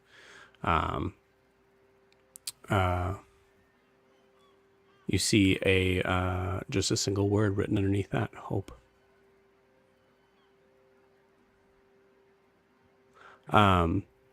Give me an investigation check on this picture. An 11. 50-50 chance. Within 11, you notice that this picture, for a moment, you see like it looks like it's mirrored. I don't From know the if, one if yeah. Well, yeah, because I don't know if you've seen. No, you were. Yeah, you guys were there. We saw, when, we all saw it when we picked it up from Carvis. Yeah. Yeah, I think at first glance it looks like it's mirrored, and then as you're staring at it, you notice that like, unless, I mean, this is a drawing, so unless it's, maybe not 100% accurate, you notice that marking on the wall seems a little bit more, like maybe a tad askew from where you saw it. Like maybe it was like closer to like centered, and this one's a little bit more to the left, giving you the idea this is not the same tower.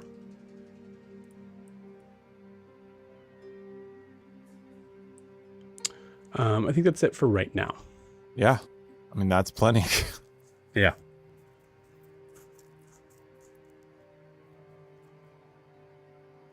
Oh, actually, sorry, one more thing. There are other markings on the map there that you see that's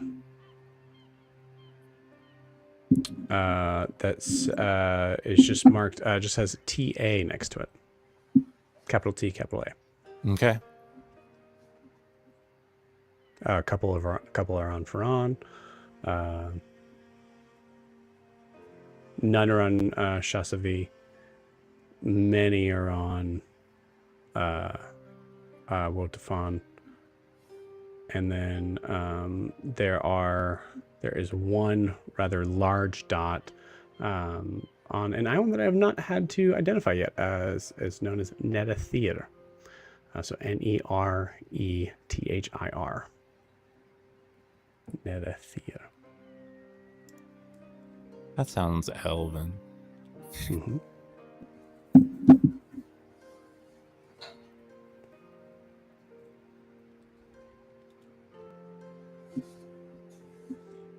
Cool. What are the rest of you guys doing? Is everyone out of the hold? Yeah, I think you like carry Ogre to like a sort of like safe space. Maybe if you want. So once everyone's outside, I want to approach the bear. Mm-hmm. I think we always put up something to be like, why aren't you coming with us? We're getting out of here. I'll be right there. Okay. Lugging up.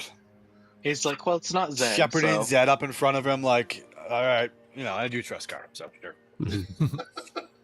I'm not going to tickle the bear. I'm going to poke him a little bit. Again, staying well out of reach. Is he facing me? Yeah. Okay.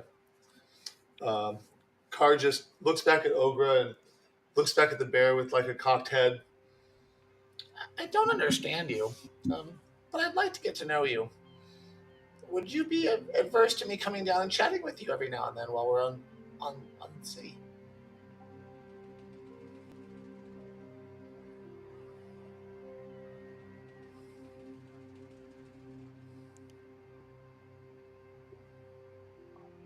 Kobu does not have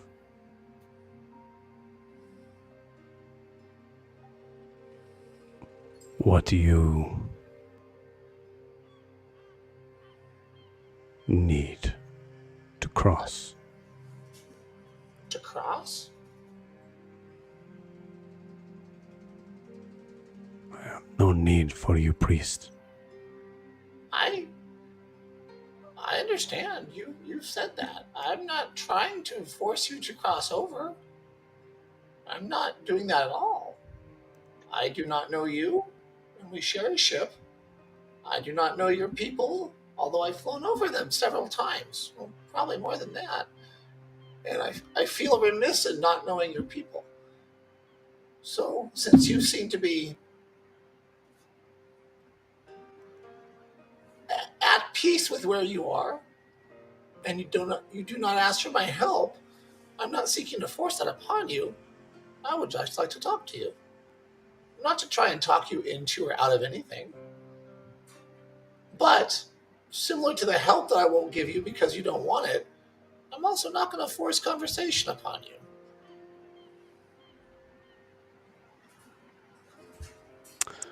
Persuasion check, advantage.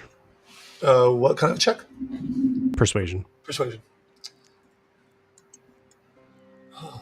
You know, when I want something. Okay, that's a little better. 18.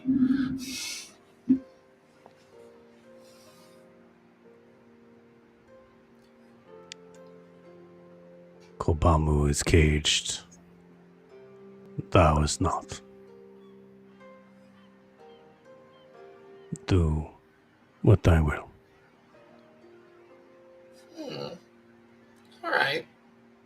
But similar to the quickness you attacked my friend when she was trying to help you, I hope that if you don't want to speak to me at some point when I come down, you'll use your words and tell me not right now. And I bow to him and I'll turn around and I'll walk away. Oh, Use your words. One more thing. And I turn around again. You seemed very hungry earlier. And the guards that were like in pieces around the floor.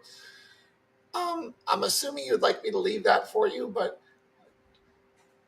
would you like to be fed? If so, how can we do that without offering up our own limbs?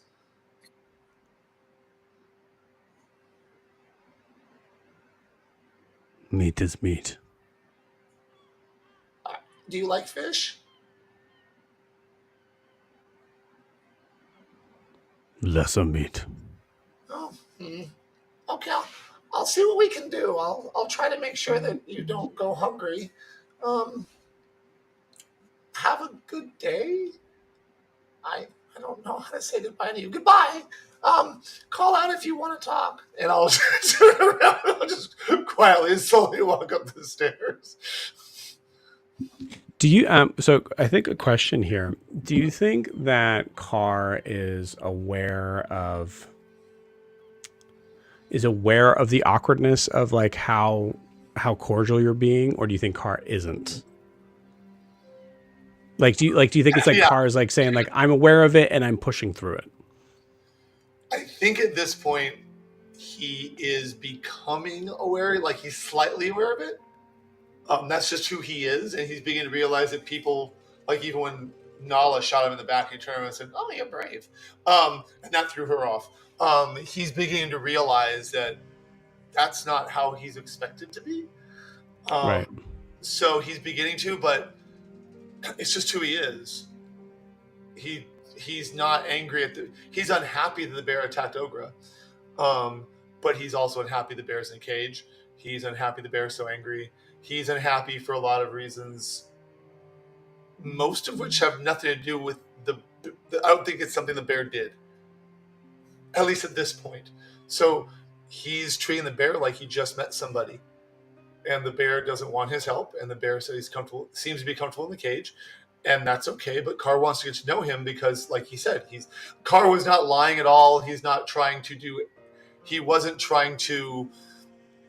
He intimidated the guard, but he wasn't trying to intimidate them or pull the wool over his eyes. He's just like, I want to talk to you and get to know who you are.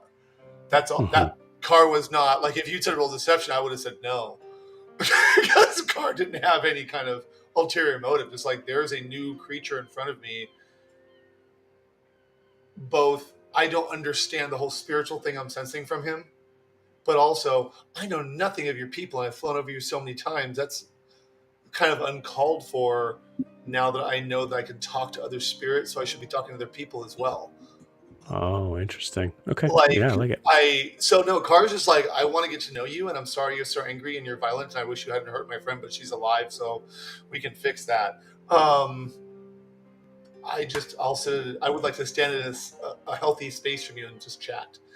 So yeah, Car's probably beginning to realize that he's off-putting when he talks like that to people in these kind of situations, but probably not so much that he's going to stop yet. If that Right. makes sense. So I know that was a really long-winded answer, but now you know his thought process. Yeah. I rolled for when Nala sees this thing. I guess I rolled really low, so I guess it's just now.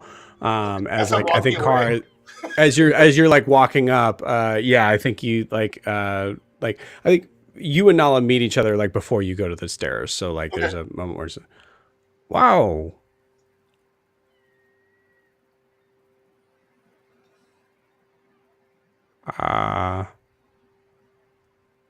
Yes. Who's the big guy? Say his name again, Joe. I have nothing to write with. Kobamu, Kobamu. Yep. Okay. His name is Kobamu. Have you ever flown over the area of the islands and where those large the group of bears live? I think he's one of those. That's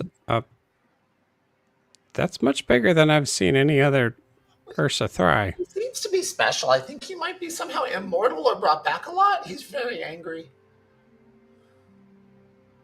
Interesting. And you see her kind of like move forward, not aware of anything else that's gone on. Do you hold her back or anything? When she kind of blows around me, I because we have 6 limbs really. I bring one of my wings up, just so you know, and I point down to the ground. He's like, that's what did the one guard. That's what he did to the other one, and he almost took Ogre's arm off. So he's not. He doesn't seem to be in a very good mood, but I'm guessing, based on the brief conversations that I had and I heard, that I could add the word ever. So, I don't know. He said I should come down and talk to him later, so I think I might. And I'm saying all this so you can hear it. I'm not whispering at all. I'm... I said it to your face. I'll say it where you can say it to my friend. Okay. Car, as you look back, go ahead and give me... Nope, I'll just give this to you. Okay. You see... you see Kobamu is looking at Nala, who's very easy to be seen. Yeah. And you see Kobamu just give a nod To Nala. And that kind of solidifies what I was thinking before. I said, I have some thoughts if you'll entertain them. And I kind of start walking up the stairs. The scene ends with her just kind of like, did he just nod at me? As she's following me up the stairs. Cool. Yeah, I like it. Cool. Where do we find... so Ogre will be waking here very soon. Where do we find Zed? I'm probably just finding anything like 2nd, 3rd level. Anything that would be under the water to patch up. Oh, I see. Okay, cool. Yeah. I think on the we'll say for safety's sake on the level 3. So level 4 is the bottom. Level 3 is where you notice there's a little sort of spot near the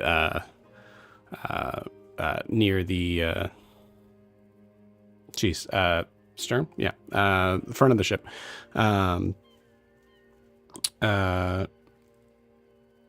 Where you have to patch up, but I'm not even gonna have you roll for that. You do that. All right. So after that, I was probably just gonna try to find one of those quarters that we passed on the way down, and I believe Orders? Is that what you said? What did you say? The quarters, where they have their rooms to sleep. Oh, quarters. Got it. Yep. Yeah. The barracks, yeah. So I just want to find one of those and see if I can find a nice quiet place to I guess it would be because I have trance, so it says I could do 4 hours as if it was a long rest. So I would just try to do that. Cool. Yeah, you notice on the first floor, you see the like kind of like barracks area is most of it is all drawn out to like hammocks with like a small like piece of furniture to be able to like kind of like handle your belongings and things like that. But there's a couple other like closed in sort of places which are for officers. So you're able to kind of go into one of those, and you find another guard, and he kills you, and that's the end of the campaign. No, All right. See y'all later. Whoop.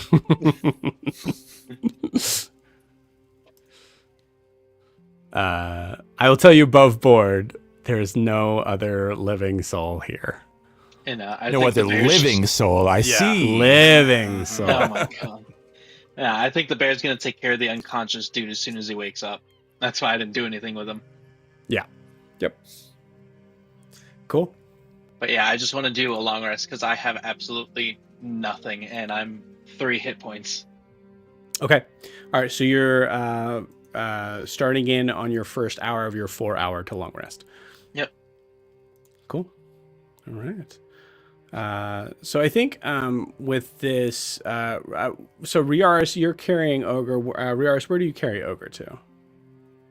I think I don't know exactly where to go, and I'm carrying her up probably to the deck is where I'd go, and I'm hoping that I would run into goblins or Granny and find a way to say, just watch over Ogra and find a place to put her by them. Cool. Would be my Yeah, goal. I think you. If I don't you see them, also I'll put her on probably the deck. That's where I'm going. You also find Kaelnor because Kaelnor is up on deck. On deck. Cool. Yeah, so I'd put Ogre down. I'd get my mat out, my smelly whatever mat that I haven't used in a while, and unfortunately, Ogre, that's what you can sleep on for now. I will give you my mat. It's a little bit better than wood planks. I would like to then kind of doff my armor, take it off, let it try to dry out, breathe a little bit, seeing the people are starting to say, so only up here would be Kaelinor? That's the only other person that would be up here at the moment? I believe so. Is that correct? And you're steering at the moment? You guys have dropped anchor. You're good. We dropped anchor, Yeah. right? We're not going anywhere. Cool. Yeah, realizing no one's come up for like a hot minute, Kay's like, I thought we didn't Ogre healing potion, what the? Yeah. Ogre's unconscious. I kind of like gently hold up her broken hand and just...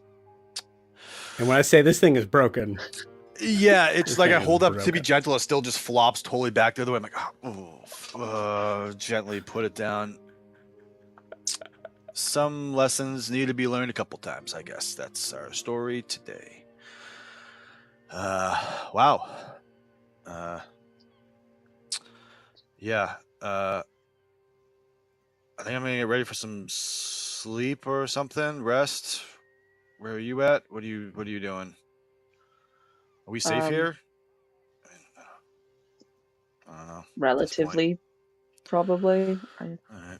Zed and I patched up the hole damage as much as we can. I think we're good. Not gonna sink. That's good to know. I think Kay's just staring at Ogre's wrist, being like, I'm gonna maybe I'm all out of healing stuff. I can go run to the medical bay and grab supplies to maybe set the wrist back. Oh, and then I think, yeah, that's very broken. She didn't try to. She tried to heal the back. Yeah. Yeah. You know. Yep. She has such a good heart. It's. Yeah. Anyway. Bless her heart. Bless her heart. Yeah. Just like Yeah. she truly sees the good in people. I don't know how. Yeah. Yeah. I would not have done that. And No. anyway, if you had no other medical bays, that's great. I don't know what a medical bay is, and I certainly have no idea where it would be. So that's why I came up here. I'll watch go. over. Get it ready. How are you doing? Are you okay? Sure. We're here. Ready for some sleep. A good night, I think. Yeah. You? This is a familiar place for you, isn't it? Yeah. I've seen you get off this boat a couple dozen times, I think, actually. I think about it. It's actually... Yeah. Anyway, Damn. yeah. Do I? Sorry. No, it's fine. That's just weird. It's a weird. Yep. Yeah, how are you? How you that thing you spoke in what language was that? What was that about? What are we living with now? What exactly? Elvish is what we spoke. And the thing we're not living with, I guess, sharing a room with, or a boat, is the stuff of legend, urban legend. I grew up hearing stories about the Immortalis. Like, he is the being that you send in after, like, the last resort. Scary, terrifying, crazy in strength. And he said well, it's not surprising, works with the Immortalis. He also called me a mutinous traitor. I mean, that's spot on, I guess. You are, I suppose, yeah. Huh. Yeah. We had a hero like that. Well, I guess it doesn't sound much like a hero, but we had a hero like Calros who was kind of our big. He was good more than. I don't know. That bear did not look good. I don't really want to. I don't know if you saw. I didn't want to say anything because. Does your legend talk about his weapon by any chance? Because there was this thing like bigger than me down there. Did you see that? No, I think I was it's very Yeah. distracted to the fact they'd had him captured and chained, which makes sense. The myths of him as like he's not the nicest. If you couldn't tell, Couldn't tell. No, that. Yeah. no, he's so I just All right. big weapon. I'm guessing, though probably. Yeah. Yep. Great. I want to get it out of there, but I also don't, because I know sometimes these type of beings, that would be a bad idea. You take their things. So Yeah. I don't know what to do with that, but it's pretty terrifying. Yeah. Yeah. Yeah. It's quite a temper as well, doesn't he? He just gets angry very quickly. I wanted to ask more questions, but I'll do that later.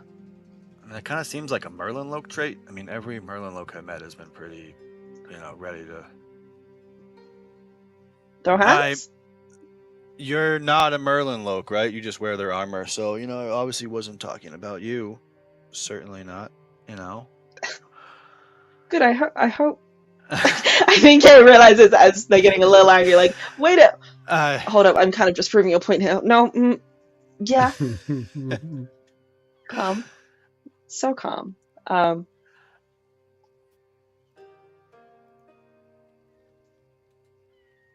Yeah. Yeah, no, we have a lot to unpack here. If you do go down to the bay, could you just check on Carr? He decided to stay down there, and I had to get Zed up here and Ogra, and Carr. Sure, he can handle himself, but I'm worried too. Yeah. No harm. Another pair of eyes. I'll go have a look. I think at this point, because I do imagine Kara and Nala are coming up, I do think you hear Nala in the background. I mean, you can just imagine the size of that creature, how much it would have to eat on the daily to be able to just survive. Jack, you're muted. I said, my response was, yeah, I'm really concerned about keeping him fed. Like, as we're coming up. Yeah. We all have to eat. I mean, he's on the ship. We can't just ignore him, let him starve. I agree. Hi, Riaris. Hi, Kay. Hey. Kaelinor, you have a super, super big Ursa Thry on your ship. Did you know? No, they kept it hidden from me. I tried to sneak down several times when I was here, and I never got past the guards. Listen, if I knew, I wouldn't have said, let's steal the ship. That's... Right. Why not? He seems like another captive. Kind of. I don't know. You see Nala. Oh, shit. Okay, Dice, I hear you. You see Nala look down at Ogre, because Ogre is still on the deck, right? Like, there's like that. Yeah. You see Nala look down.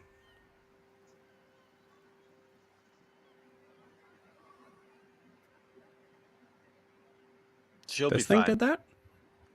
Yeah. She tried to heal it. I think Ogra got off lucky, even. I kind Okay. of gently All right. hold up the flopping hand that I tried to secure. You see Nala. Wiggle that. I was gonna say, yeah, Car. You see Nala like, okay, all right, yeah, great. I'll be right back. And you see Nala like, yeah, And I'm like, yeah. I follow Nala immediately. I try to get between Nala and her direction. I'm like, Yeah. let's not. I'd really prefer Just- you did not do that. And she's like super bright at this. And actually, Um, maybe there's some shadow coming off me at this point. Nice, yeah, yeah. And Kay, you see something that's interesting as something that you didn't necessarily see before with Nala as either a growing character trait or what, but Nala seems to care enough about Ogra to, I mean, you all do, but this has become more than just curiosity and logic now.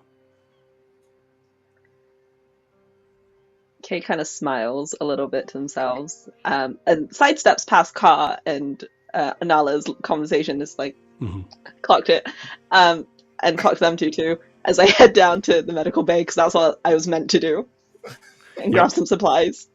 You got it. Yeah, and then as you go down, go ahead and roll me a quick investigation check. Got it. 10. 10. Okay, cool.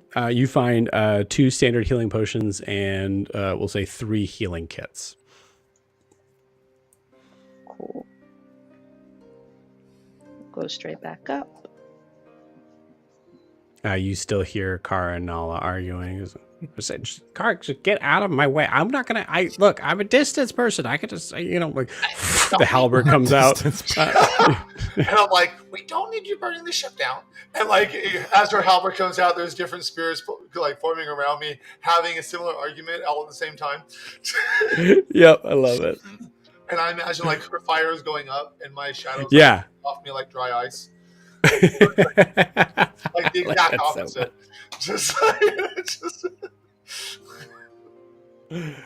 Yeah. Kaelinor, it's even harder to kind of get by. You like feel like, oh, okay, all right. Oh, God, ow. Like it's like burning and like it's Just kind of trying to dance my way out of a situation. Just like, I'm just gonna scoop this way. Don't stop. Okay, fine. And yeah, just probably hands full of healing stuff and potions, and just I'd stand back next to Riaris and be like, oh. What? I thought you were getting a brace. What is? I couldn't find a brace, but I got 3 healing kits and 2 healing potions. So arguably better, I think. Yeah, you're right. As I uncork a healing potion and just start like feeding Ogre, be like, you, my guy. and still watching Nala and Ka argue because I'm very entertained. Truly, like in the brain is like, Sylvia was here. Could have been a bonding moment again, but she's not, so it's fine. As you say that, Yoon, what are the chances that this relaxing goes to napping? I think very strong. Yeah. Yoon, go ahead and roll me a last perception check, please. That's a 2. Yes, it is. As you fall asleep in Aeloria's bed, the camera kind of pans back and we see a figure just kind of shift into view, hands on the pedestal.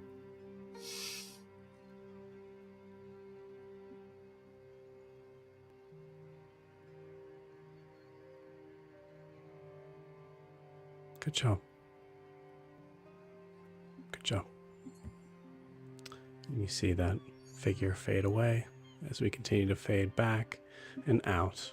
And with that, we will end tonight's session. See you guys next week.